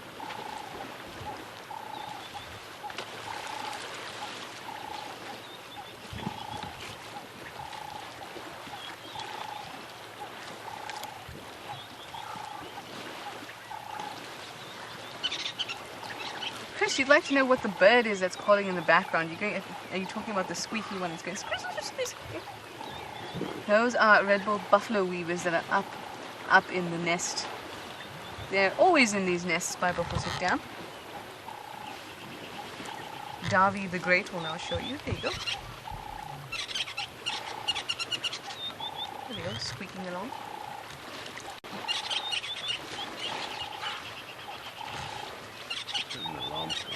I did too, behind us.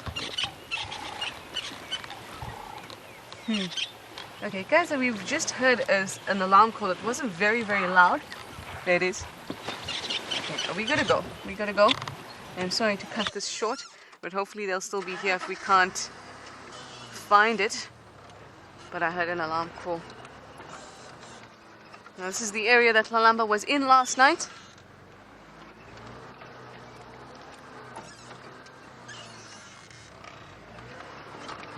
Let's hope we can find her. Thank you so much, Elise. That was lovely. Let's now go find a leopard. Now, hopefully we'll be able to. I'm going to look for tracks and all of that, but we're going to send you over to Rowan in the meantime. It's so wonderful to have that spot in Ngala.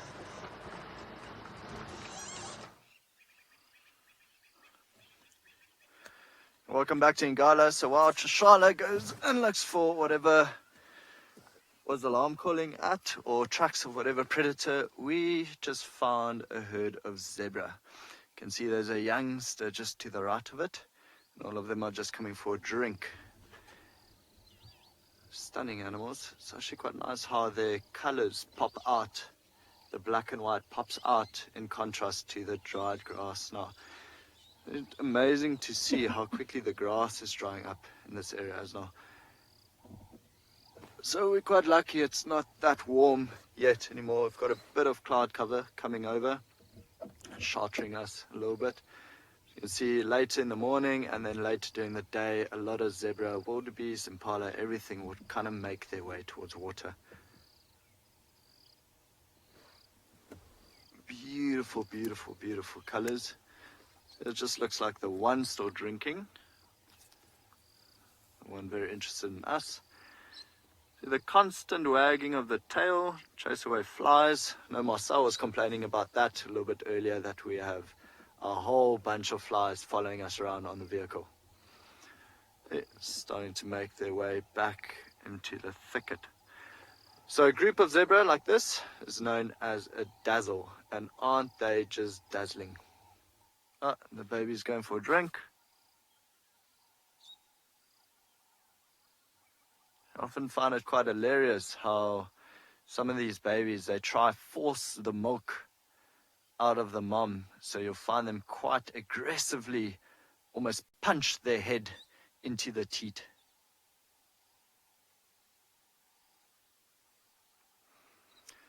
So I'm pretty sure some of you are wondering why a few of these zebras are browner rather than white compared to some of the others. Zebra, often what they do is they'll actually roll around on the ground to try and get rid of any external parasites. It also cools them down a little bit, traps a cool layer of air between their body and the sand. So you can see, especially the female drinking now, or from which the youngster is drinking, sorry, she's a little bit browner than the one right behind her. The one behind her looks like she might be a little bit pregnant. Stomach is quite swollen.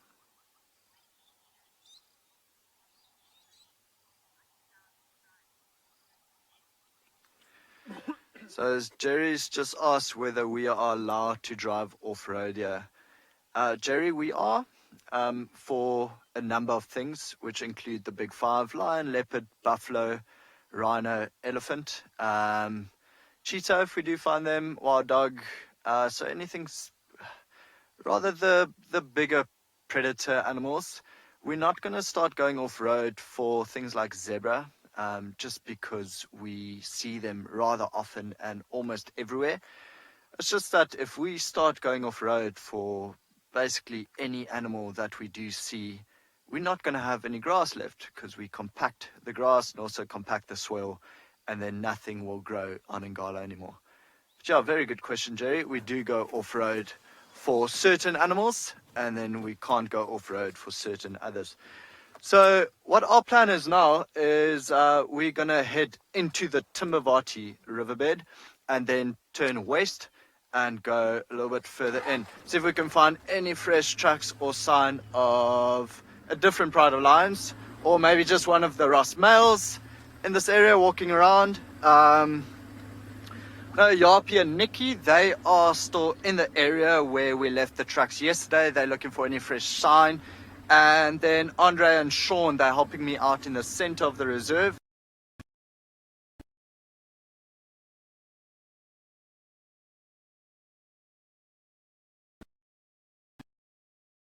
I think they can find tracks male we heard warning from. See that? A bit.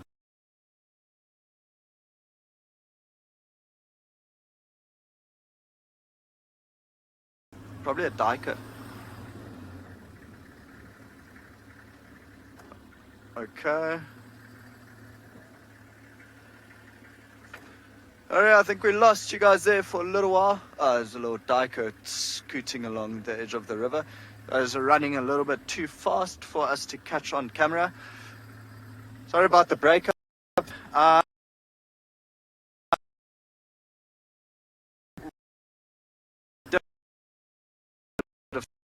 I am absolutely Sorry guys, but at least you've come to me at a really nice time when all the aliens are trying to pass. I've moved off the road so that they can, but they always keep a good distance. We've come up against a roadblock here, trying to pick up on the alarm calls. It's my friends, and now it's your friends too. Wonderful, wonderful. Oh, we've got a bit of touching. Very nice. I'm just saying hello. Hello, youngster. Yes, I see you. You're big and you're beautiful.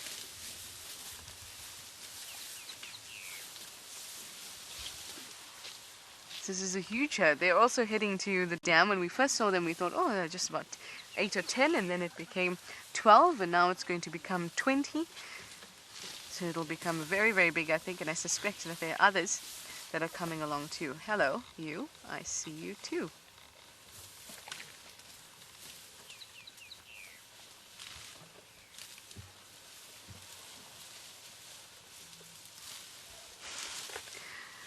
Amazing. Oh, Dovey.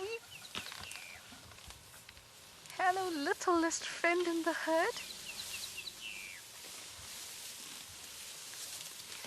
Do you have a littler friend behind you there?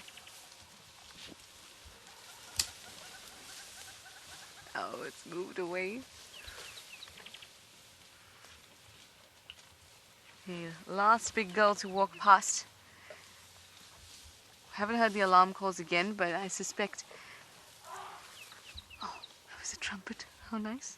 Suspect that if it is Lalamba, she's walking, moving, which is a good sign. It means that I'll be able to pick up on some tracks. It'll be wonderful if I can find the antelope that made the alarm call. That will give me a good lead. But I need them to move slightly off the road so we don't scare these guys first.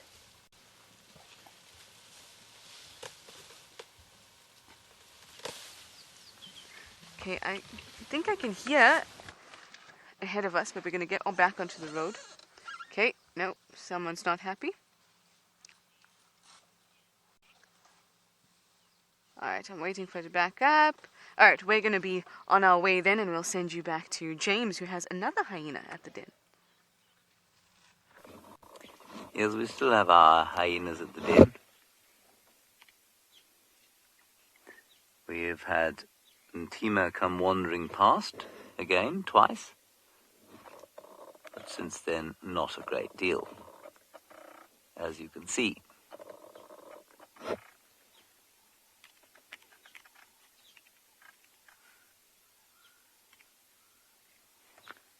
Steerling's wren warbler in the background going tick tick tick tick tick tick tick tick tick. The grey-headed sparrow going chirp, chirp, chirp. And in the distance, Swainson's Franklin going walk, walk. Meanwhile, poor old Ribbon's babies remain inside the den, asphyxiating in her bowel releases.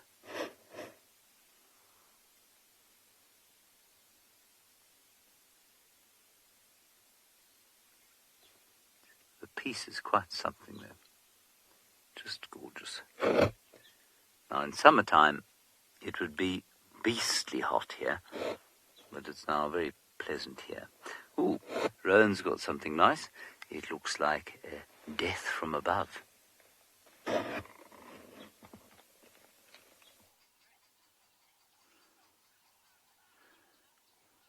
So we managed to find a Varro's eagle owl here just before we dipped into the river.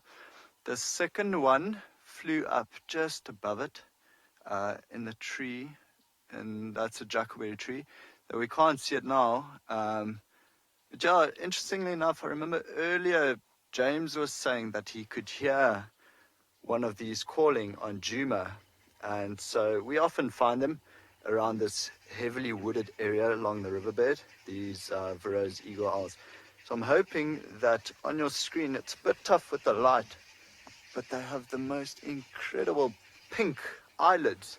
I'm trying to look through my Swarovskis now, see if we can, if he blinks, it looks like he's looking down.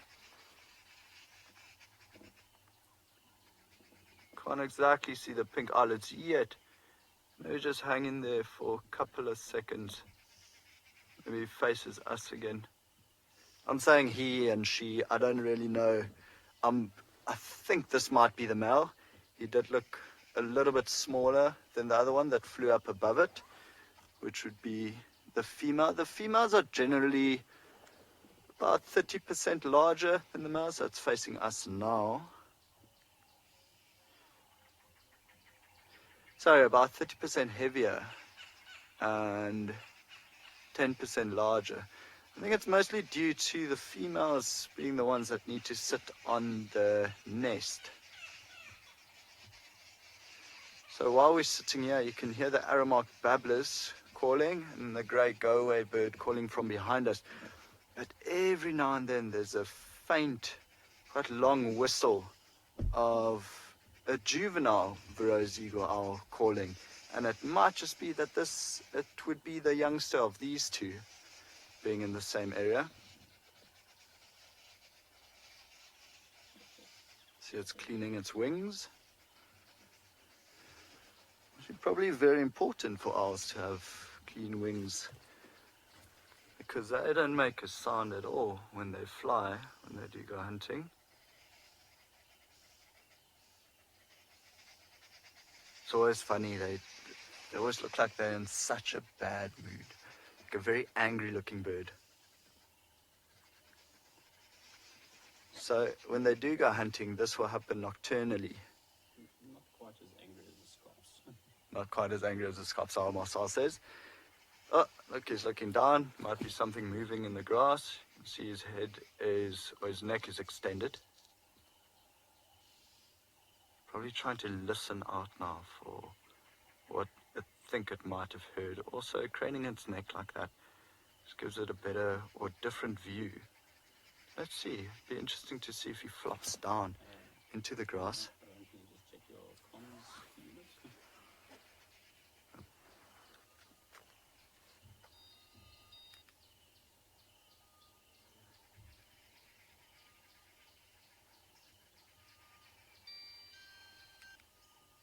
No, it seemed like it lost interest in whatever was making the noise at the base of the tree.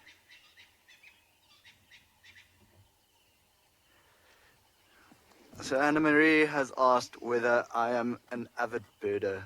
Anna Marie, to be brutally honest, I will not describe myself as an avid birder at all. So working on Ngala, you form a passion for any wildlife or anything around you, and you are often interested in the sounds that you hear. So I do know the birds and the calls around this area, but I will never travel to go find a rare species of bird. So no, I will not describe myself as an avid birder. Thanks for the question, Anna Marie.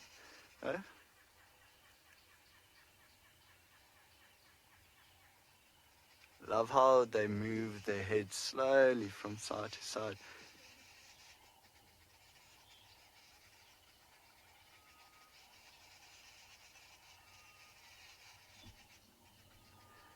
So Nadasha's asked whether we get pulse fishing owl on Ngala. No, Nadash, no, we haven't seen a pulse fishing owl here yet. So for those of you that don't know, pulse fishing owl are a slight bit larger than the Burroughs eagle owl, or the one we're looking at used to be known as the giant eagle owl. Just a brief bit of history there. I have, however, seen a pulse fishing owl in my life, and that was before I was working on Ngala. I was still at the University of Cape Town, and the guy that I studied with, his name was Scott. And Scott said that they found a pulse fishing owl in Cape Town, and it was in the gardens of the Spanish embassy. So that was before my little bit of a passion for birds sparked, but he took me with him anyway. And I must say that's probably, I thank him every single day for it, because I've never again found a pulse fishing owl, even though we went walking up in northern Kruger Park, Makuleki area, to go look for them. But yeah, The only one I ever saw was in Cape Town, way out of its distribution range. So it's not impossible to see them here. Just like we saw the one in Cape Town, you could possibly see them here. But no, Dash, since I've been here, we've never seen a pulse fishing owl.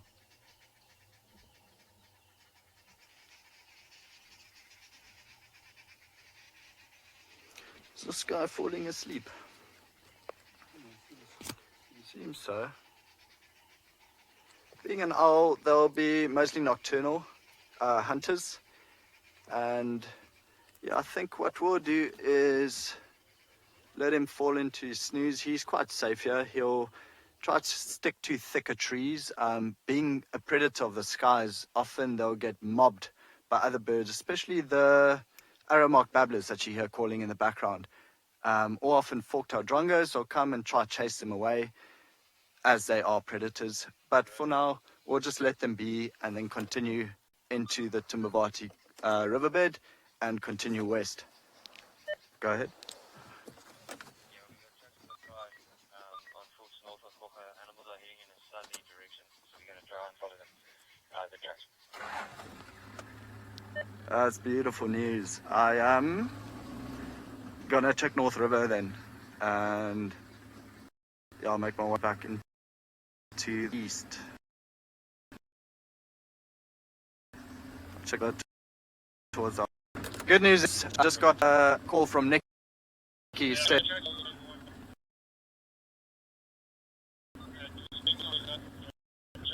to the radio. Okay, so they've got tracks of the Pride far in the east, sounds like, but they're coming south. So while we start making our way there, I'm going to send you back.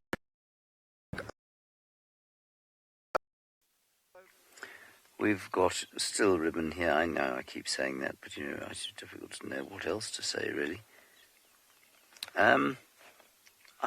Yeah, maybe we'll give her another 10 minutes or so, and then probably press on and see if anything else has occurred on the reserve while we've been sitting here waiting for Raymond to do something.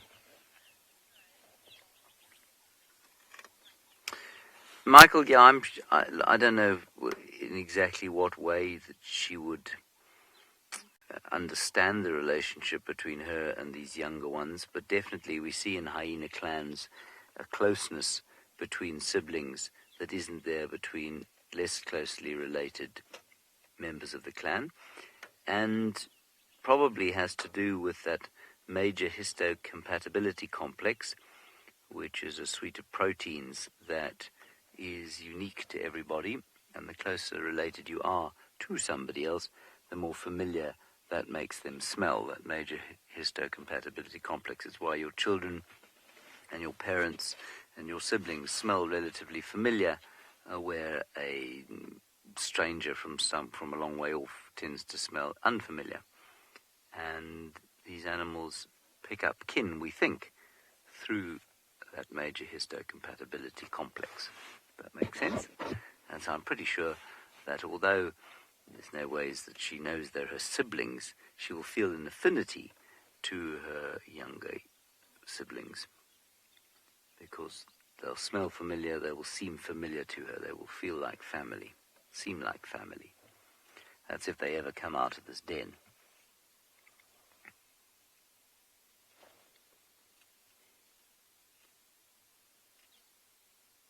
Very tricky to stay awake in these situations on such a gorgeous morning,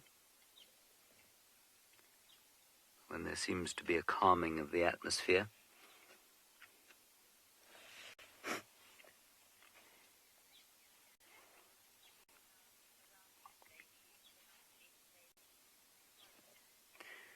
Molly, that's an excellent question to which there is not a very obvious answer. It seems just to be convention. You know, that whole thing about when you're allowed to visit a den and when you're not allowed to visit a den, as I've explained before, is largely so that you can have a blanket rule that everyone can easily follow. Why that blanket rule doesn't apply to hyena dens, I'm really not sure. So, you know, in my opinion, if you do it sensitively, there's no reason you shouldn't watch a leopard cub from exactly this age. People have done it before with no ill effects. I suppose with the leopard cub, however, the difference is that the leopard cub is much more vulnerable than a hyena cub because it doesn't live in a burrow like this. And so, there's some evidence to suggest that hyenas will follow vehicles to a certain extent. I'm not entirely convinced of it myself, and therefore, by going to a leopard den repeatedly, you could perhaps be attracting hyena activity. So hyenas here are obviously much safer than a leopard cub because it's in a den that only the cubs can access. That said, some leopard dens I've seen are pretty safe. No lion or hyena could get into them. The leopard cubs tend to be a lot less mobile, of course, at this age. They'd be blind and under the ground. They wouldn't be coming out at this age. I mean, I don't think these things are more than a week or two old. So, yeah, there are various reasons for it, and it's mainly to do with tourism. If it was a single reserve and you just had a film crew with a long lens, you could judge each situation by its merits. So I wouldn't park this close to a leopard den with little cubs in it unless it was really kind of easy to get into and out of, because I think it would create a disturbance. But if you could park, say, this close and not bash through any bushes to get there, and then you could sit very quietly, and the mother didn't mind, that's the main thing, the mother didn't mind, well, then you'd probably be fine to do it. But each situation really should be judged on its merits, which you can't do if you've got, 10 or 12 vehicles driving around a vehicle and coming into sightings. You need to have a blanket rule about who can go where and when and how, just to stop people taking chances. You want to remove any chance that guides will feel pressure to show things to their guests, and in so doing threaten the livelihood of an animal, because it does happen. Especially if you, for example, get back to, let's say you get back to the lodge at night and somebody is shown their guests leopards and lions and rhino, and all you've seen are a couple of blue waxbills and a southern grey-headed sparrow. The pressure to go and try and find them something to show that you're not incompetent is very high. And so you have to have those blanket rules in place. Same with, if we're doing TV shows, we're doing this every day at the moment, so the pressure for us to find animals is reduced from, say, when we used to do the TV shows to National Geographic, where you got 2 hours, or sometimes only 1 hour, and you have to try and make that count. And the pressure to push the boundaries there is quite extreme in many cases. So you've got to be very disciplined about not getting too close and not going to visit places you wouldn't visit otherwise. I hope that all makes a lot of sense to you.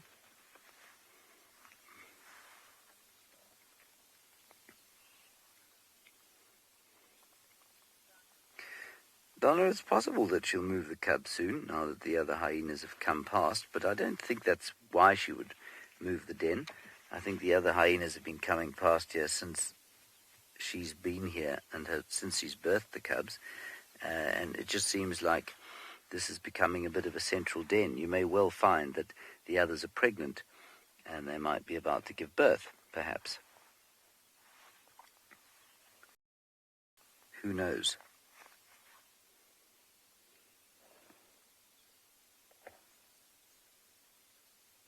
Would be very exciting, I must say. There are a number of little dens in this area, though, so it's quite exciting. Hopefully she won't move them too far if she does move them, or when she moves them. Hopefully she won't move them too far.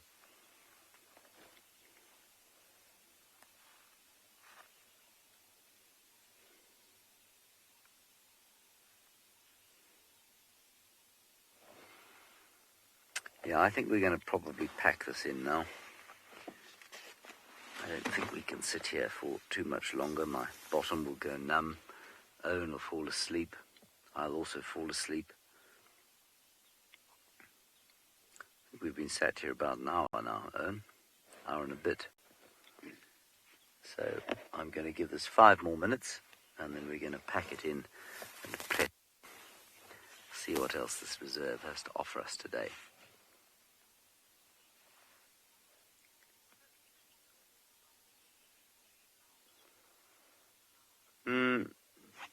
No, I don't think so, MLS. I don't think she'd be nervous about bringing other hyenas or bringing the cubs out while there are other hyenas here. She's the dominant. She is the matriarch. The other hyenas wouldn't be a danger to them, and if they suddenly became threatening for whatever reason, and I can't think of a good reason, the cubs would then just disappear back inside. So no, I don't think that there's a major threat from the other hyenas. Okay, let's go back to Tshalas. She's going to give you an update, and I'm going to move on from the hyenas. We wish we had more of an update for you, apart from the fact that we can't find her. Now, it is obviously really thick in this particular area, and the elephants did set us back, but they also reacted to something very strongly when we were with them, and I had to kind of take it easy because they can easily look at us and feel that we are the source of their problem, even though they saw a leopard that irritated them. They can look at us and get angry at us. We call it displacement anger. That's a bad anger management strategy for anyone who's interested.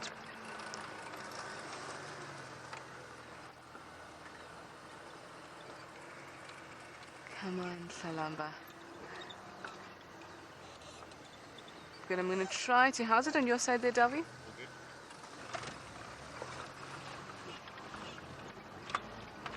I'm going to try and head back to the dam and see what's happening there. But definitely didn't pick up on any tracks.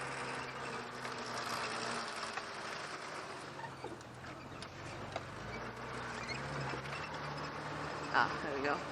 A weird sound has gone away to come back another day. Most likely.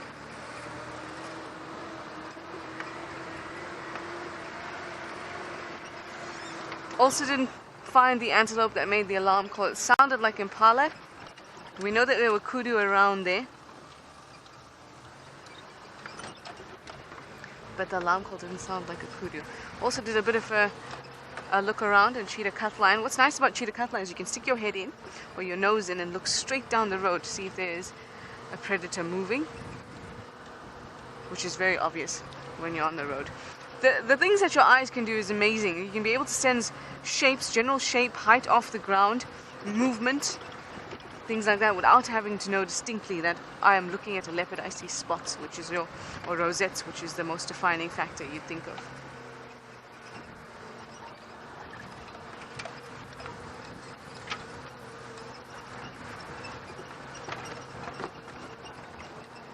Thank you, everybody. I hope that you're good vibes. To find a leopard will definitely help.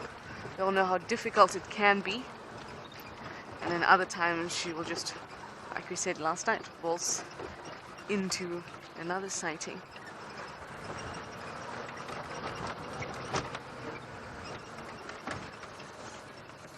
The fire breaks are definitely have seen better days. After the rains, it's been difficult for it, I think. Alright, I'm going to get back onto the cut line and then round back to the dam. And that's important because, again, I can see on the cut line for quite a while if she's on the road.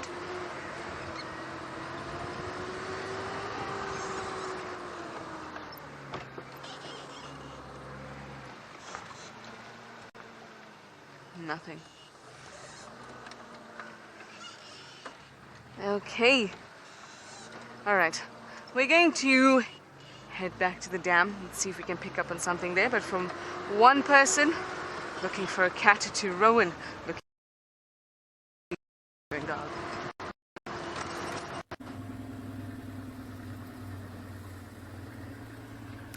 Welcome back, everyone. Okay, thanks, Tshalas.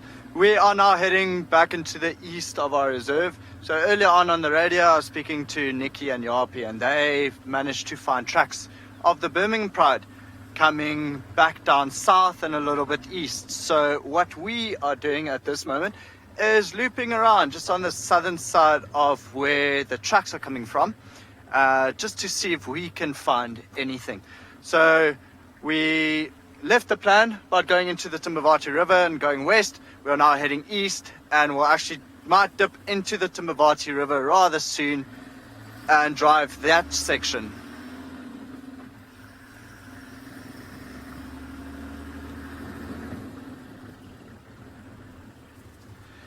Every now and then I'm just looking down, see if we can find any tracks.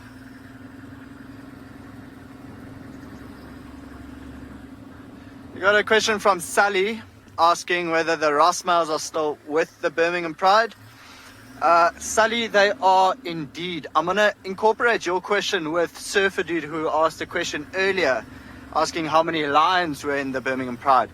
So 16 lions in total, the Rossmales being the two dominant males over the Birmingham Pride. They are at this stage trying to kick out one of the Birmingham sub-adults. It's a young male, nearly 4 years old. He's about 3 years, 7 or 8 months now. But every now and then they kick him out for about 3 or 4 days and he manages to find his way back. So, interestingly enough, there is a post on the andBeyond travel page that you might want to watch about the Rossmales getting into a bit of a fight with the Birmingham sub-adult, and then the mothers coming to the rescue of their youngster.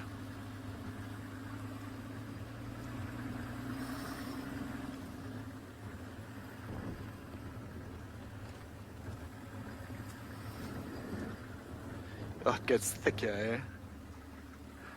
Just commenting to Marcel how thickly overgrown this area is. There's also a lot of spider webs across the road, so every now and then you'll just get a spider web in the camera.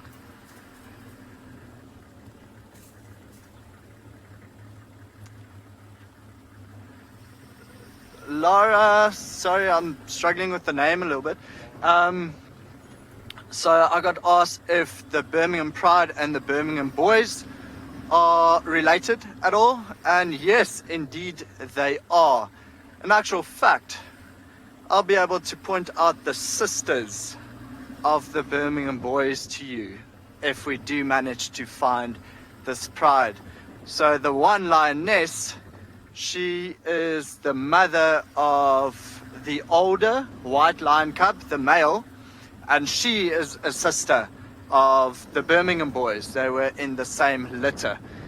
So sister I use here as a very loose term because there might have been 3 or 4 different litters, but altogether they pretty much grow up together. So I just refer to them as brothers and sisters, even though there might be a month or 2 weeks or 2 months age gap between them.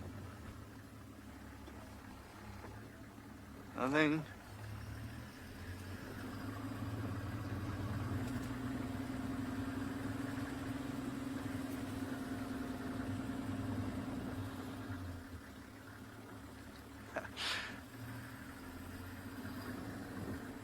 A couple of months ago, there was just marula fruit all over this road here, and you could always find an elephant here. So the road that we're driving now is actually running parallel to the Timbavati River. The Timbavati River is just on our right, which is why you have the stunning big trees all around you. Or around me, I should say.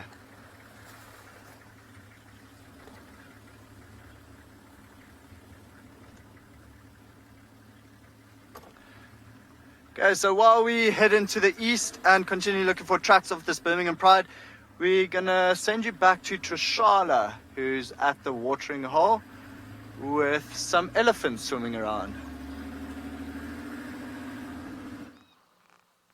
Yes, and I'm also in the east, the northeastern corner, and unfortunately we haven't had any luck picking up on more tracks of Tlalamba or any alarm calls, anything like that. Look at that. Hippo looking on at our Ellies. I believe he's saying tut, tut, tut, tut, or in his case,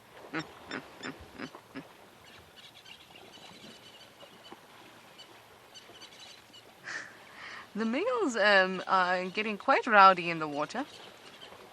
The bulls, I wonder if they're practicing while they don't have all the weight to fling around. Oh, that was lovely. Hippo just exhaled with a fountain of water spewing from its nostrils, which is gorgeous. And now we have the other two that were fighting in the corner coming back. Oh, almost fully submerged with the trunk up. Oh, I love that. Look at that.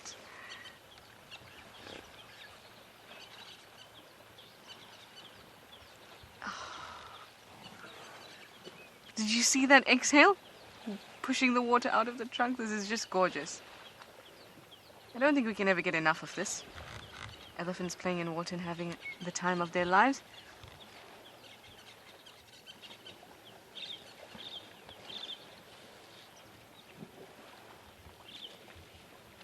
Miba, you say the hippos are jealous? Well, I'm not sure what they have to be jealous about. They're quite rotund themselves.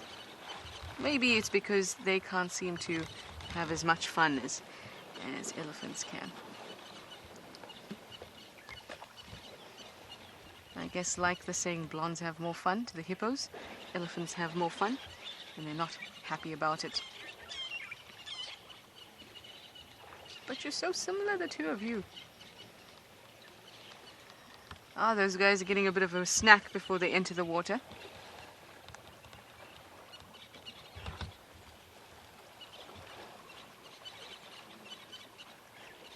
Hippo is definitely looking at them with a scowl, I reckon. Oh, they're coming from all over the place. We're surrounded again.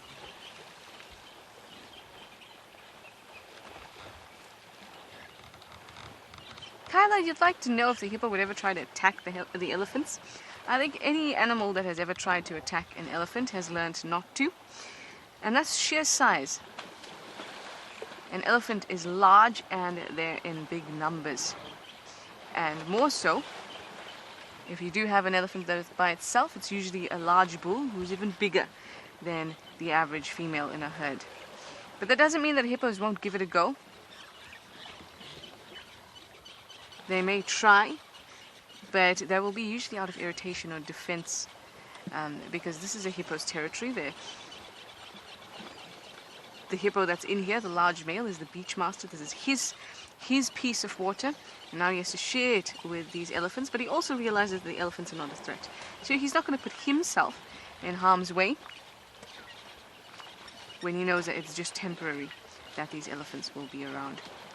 Doesn't mean they don't get irritated and they don't yawn and don't maybe snap occasionally.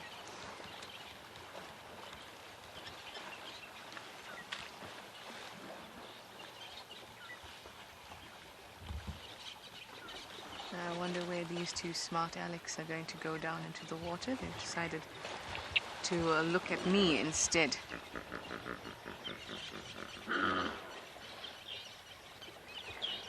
Hi, I see you. I see you.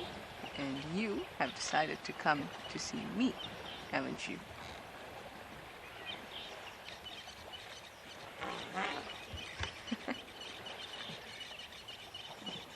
High up into the air, throwing that trunk.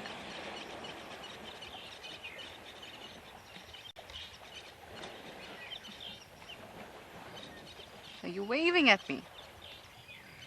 Not quite. Picking up scents in the air. We are talking about how far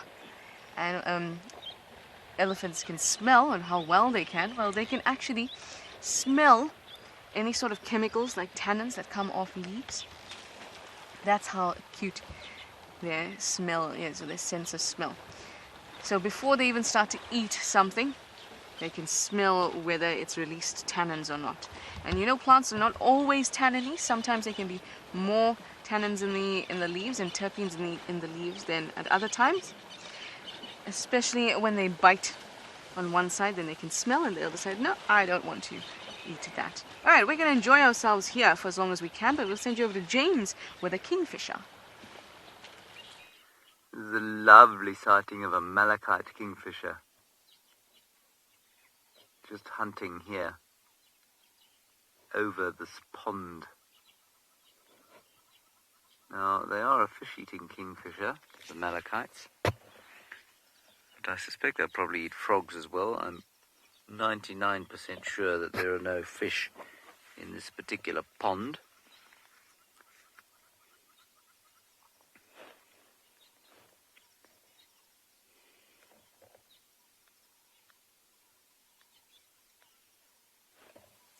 There we are. Live kill. I didn't see it, I was looking at what they eat. Mostly small fish, tadpoles, frogs, insects, small crabs, and lizards. It's gone now, is it?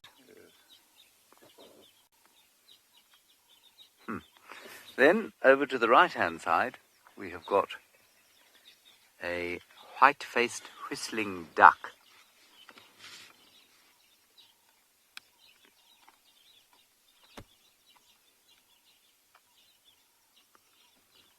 A beautiful white-faced whistling duck, which is contemplating its existence there on the shores of twin dams.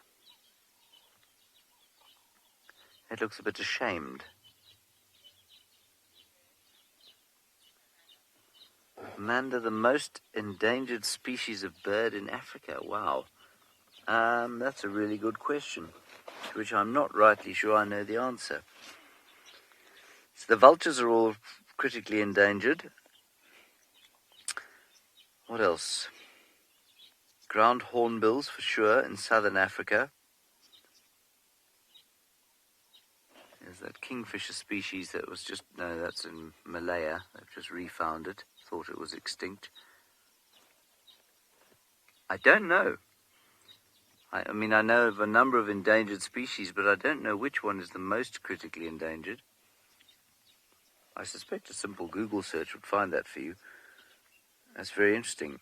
Yeah, Louise is doing the Google for us now. That's a really interesting question. I'm looking forward to the answer.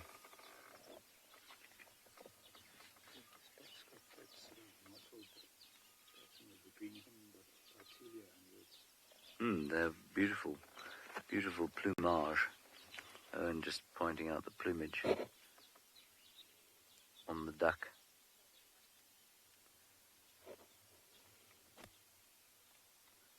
Apparently a simple Google search is not netting us the answer to the most endangered bird in Africa.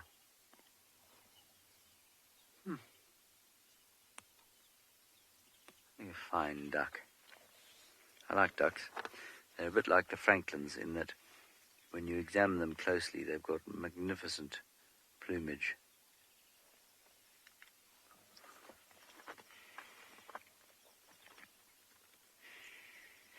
So just if you are a new viewer, just to explain how this works, basically what happens is that there's a final control room in which there is a director and a second director. One of them is pushing the buttons and shouting in our ears, and the other is monitoring social media, so your questions and your comments, and together with the technical person, they sort of send the stream out. So when I refer to Kirsten, I'm referring to the director today, and to Louise, as she's the second director today, and they also kind of swap their roles around.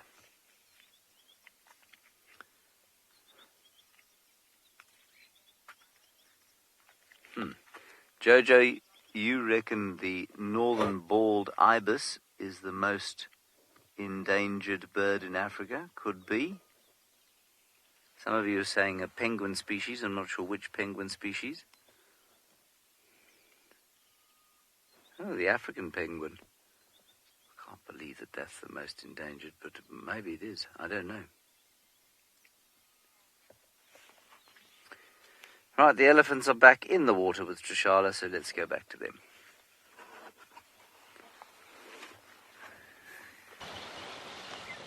They are playing all around. The two that were on the wall are finally in.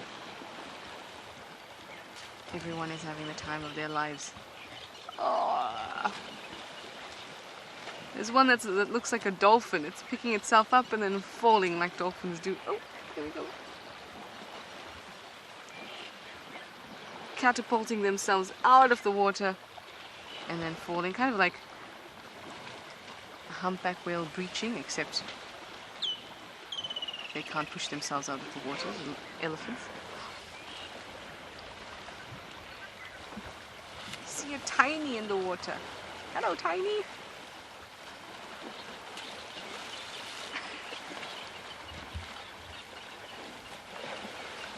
Casper, you'd like to know if elephants can actually swim if the water is deep enough? I'm actually not sure. I would imagine that if the water is deep enough, they should be able to float. But that would have to be really deep water. But yes, Cass says that they can. Oh! So there you go, they can swim if the water is deep enough. Oh, whoa! In fact, I think that the water in Buffelshoek Dam is probably deep enough for them to kind of swim, at certain points at least, but I suspect that they're more kind of sinking down a little to the bottom than kicking off with this type of water. But if the water's deep enough, I'm sure they can give a bit of a doggy paddle, nothing too fancy. Shall we call it an elephant paddle? Also, they're quite fatty. Oh!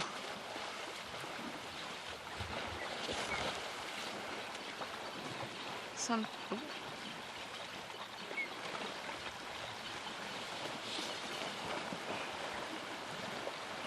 I know it may sound romantic, but I suspect it is uncomfortable. Elephant. Oh! It's so nice to see elephants on their side. I can't get up.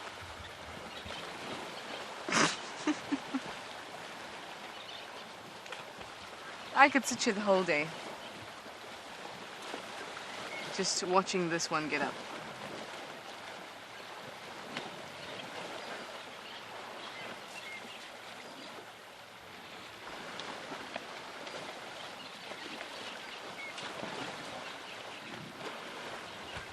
There we go, there we go. You got the right strategy now. Instead of flailing.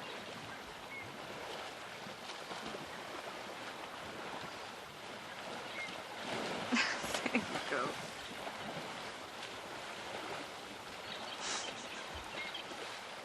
I'm alright, guys. I'm fine. I'm fine. Nothing happened.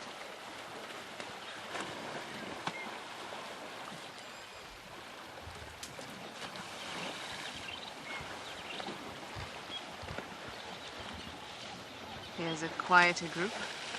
That's the adult pool. Very quiet, very civil.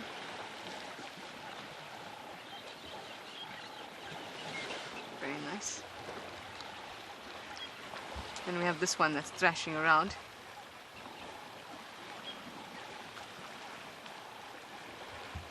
Do your pose again. Let's do your beautiful pose. Throwing its head up into the air.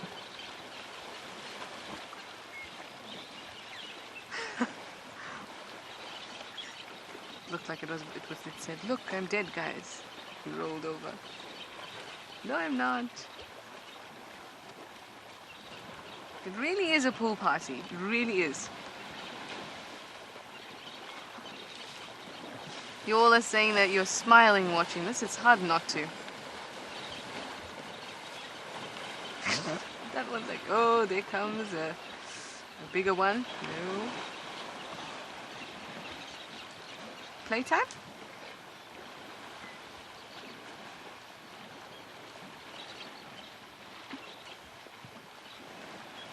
Annalise, you say this is therapeutic to watch. It certainly is, which is why I can sit here and watch it the whole day.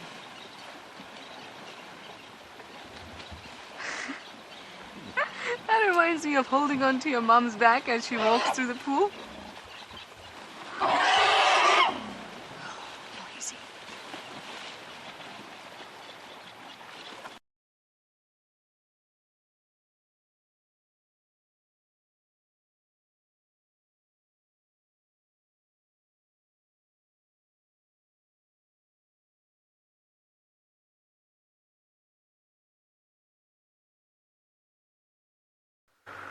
Sorry about that.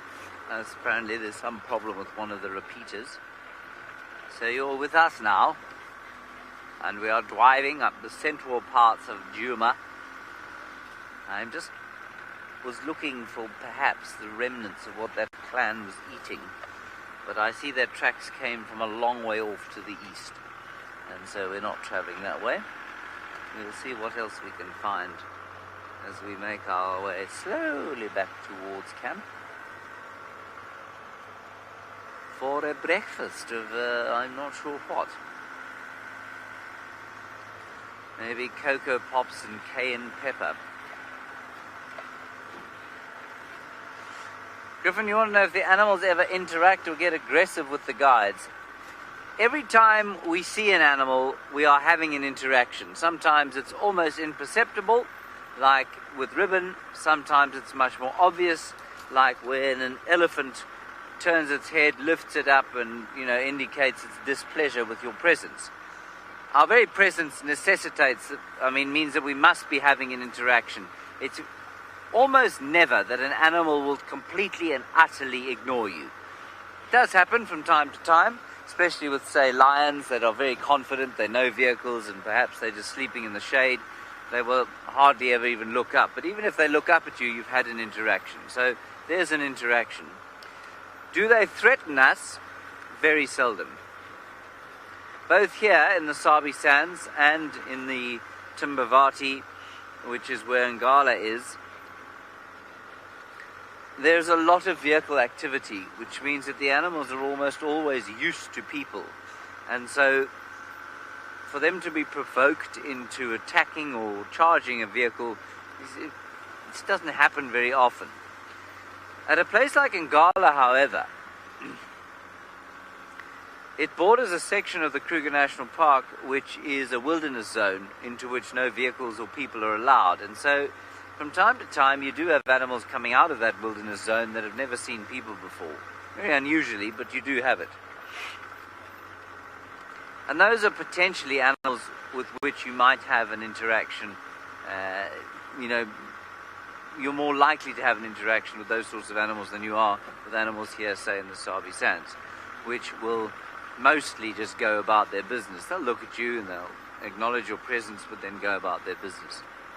If you came across, say, an elephant that had never seen a human being before, would most likely move away, but it could potentially be dangerous. So it's very seldom that we have a situation where we're attacked or set upon by the animals here. They're just too used to us. They're used to us as sort of just part of their lives. Rowan's got down into the Timbavati River, one of my favourite rivers, so let's go and enjoy that with him.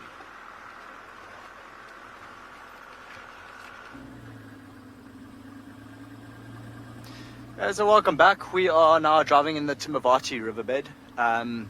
We're looking out for any fresh tracks of the Pride of Lions, but also specifically for a female leopard. So in this area we have the Ngala female. She spends a bit of time here, and she's also got a youngster with her. Notice I said youngster, not cub. It is about a year old now, or approaching a year. So rather fairly big. This female, she's quite an interesting leopard. She comes from, her mom used to be the black dam leopard that walked onto this property maybe about 9 years ago now. She walked in with a cub. That cub didn't survive. Then this was the next litter, was Ngala and her brother. And that mom, the black dam female, was probably one of our most relaxed leopards on the property. Very habituated, very easy to, well, actually not easy to follow, but we could sit with her for a long time and get rather close. But now Ngala female and her brother, we're not really too sure what happened, but they don't like the vehicles too much. So I am constantly looking up trees to see whether there might be a carcass, maybe an impala or steenbok or dike or something in a tree. That would be our best bet of finding them. Also, Nikki and Yarpi, they are down on foot now, on tracks of the Birmingham Pride. So I'm sure we'll get an update from that fairly soon.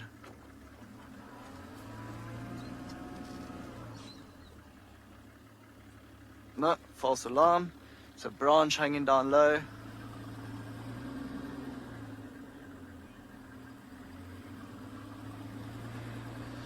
So Nick asked, what are some of the other leopard names that we have in our area? First, I think it's important to note that our leopards are named according to an area or specific behavioral trait that they might follow. We don't have leopards named Fred and Barney or Wilma or anything like that. We name them after the place we either see them first or something that they habitually do. So in this area, the big territorial male would be Tambuti, Nick, and then you have a Ngala female with her youngster also in the east, and then her younger brother, Makoti. So Makoti, in the local language, which is Shangaan, means vulture. It also means daughter, but we'll use the term vulture. He's about 13 months old. Sorry, no. He was about 13 months old when his mother died, which was also the black dam female. And so him and his brother just had to kind of fend for themselves.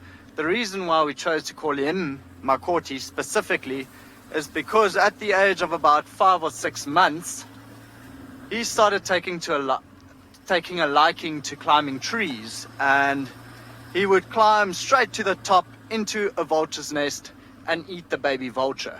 So I can tell you one thing, it is quite a hilarious sight seeing a leopard's 4 paws just hanging down at the edge of a vulture's nest. And he's still trying to do this. I think he just kind of found his niche, trying to fulfill that. But very soon he's going to be too heavy to climb into trees, and then he can't eat any more of our vultures. Sorry, I'm turning around now because up ahead we still have a little bit of water, and I'm pretty sure Marcel wouldn't want to push the vehicle while I drive, so we'd rather just try not to get ourselves stuck. We'll do this section of the river again. Next, some of the other leopards we have would be Tshalas. She's got 2 youngsters. We have a half-eared male in the south. Yeah, rather a number of leopards that do find themselves on Ngala.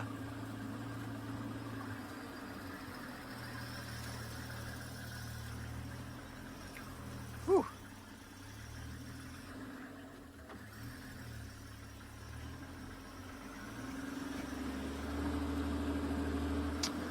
So X-Ranger just commented that she wants to see a leopard called Barney. X-Ranger, we have a ranger called Barney. Maybe after the lockdown, what I could do for you is we could dress him up in a onesie and put him in a tree. For anyone watching that knows Barney, that's a very pretty sight that I have in my head right now. But no, we don't actually have a leopard called Barney on the property. But I'm all keen for dressing Barney up in a onesie. The ranger. So far we can't see any fresh tracks crossing this side of the river. Only a few elephant tracks and hyena tracks.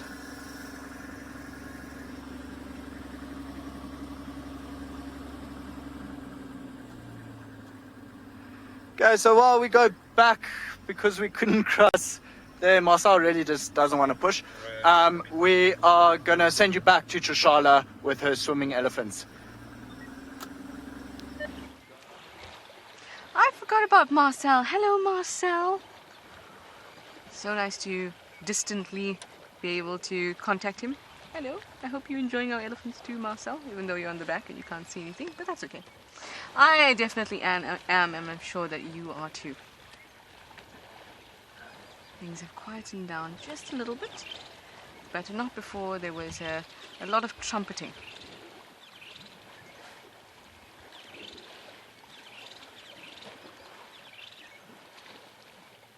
Now they'll go back to snacking. They need to eat constantly to maintain their metabolism and that body weight. Wow, aren't you tall?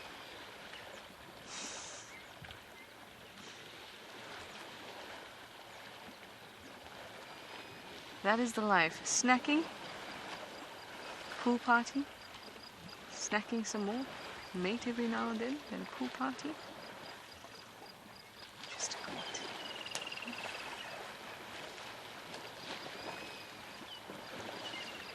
And while they're busy enjoying themselves, they're doing so much for the environment, creating pathways, creating... Oh. It's great audio. That is great. Just by existing, they're doing so much. They're trimming leaves, cutting grass, creating water holes as they wallow, dig, make little homes and spaces for smaller creatures as they push over trees. All that hard work that they're doing for the environment just by existing.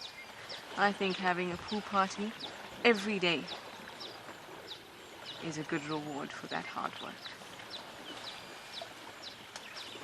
Such unique, awesome animals.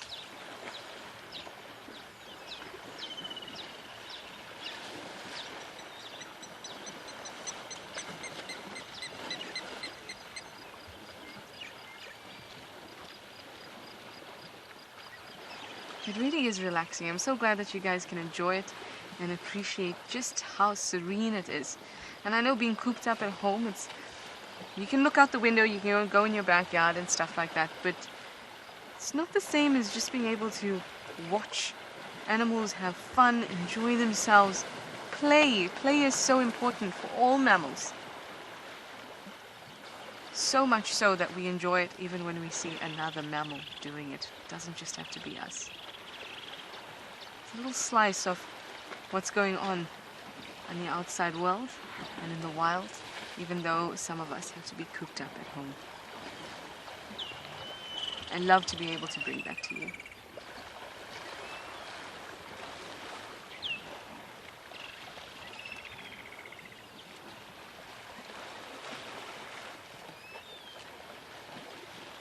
Nana B, you say elephants are so amazing to watch. They really are. There's such subtleties in their behavior and their body language and the way they interact with each other. They can be really amusing.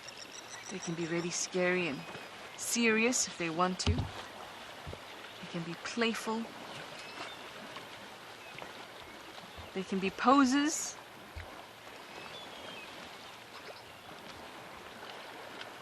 Really unbelievable to watch. You can never have enough of it.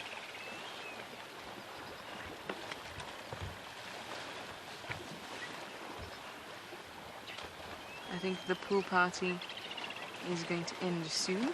The splashing has quietened down just a little bit. And just as I say that, trunks start to flig around a little more.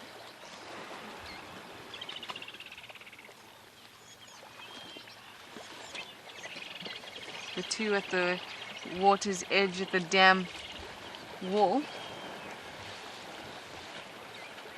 are having their own private party. Is that Sarah? You wondering where the little ones are? They have moved out of the water. In fact, they created quite a ruckus as they moved out, which was wonderfully cute to listen to.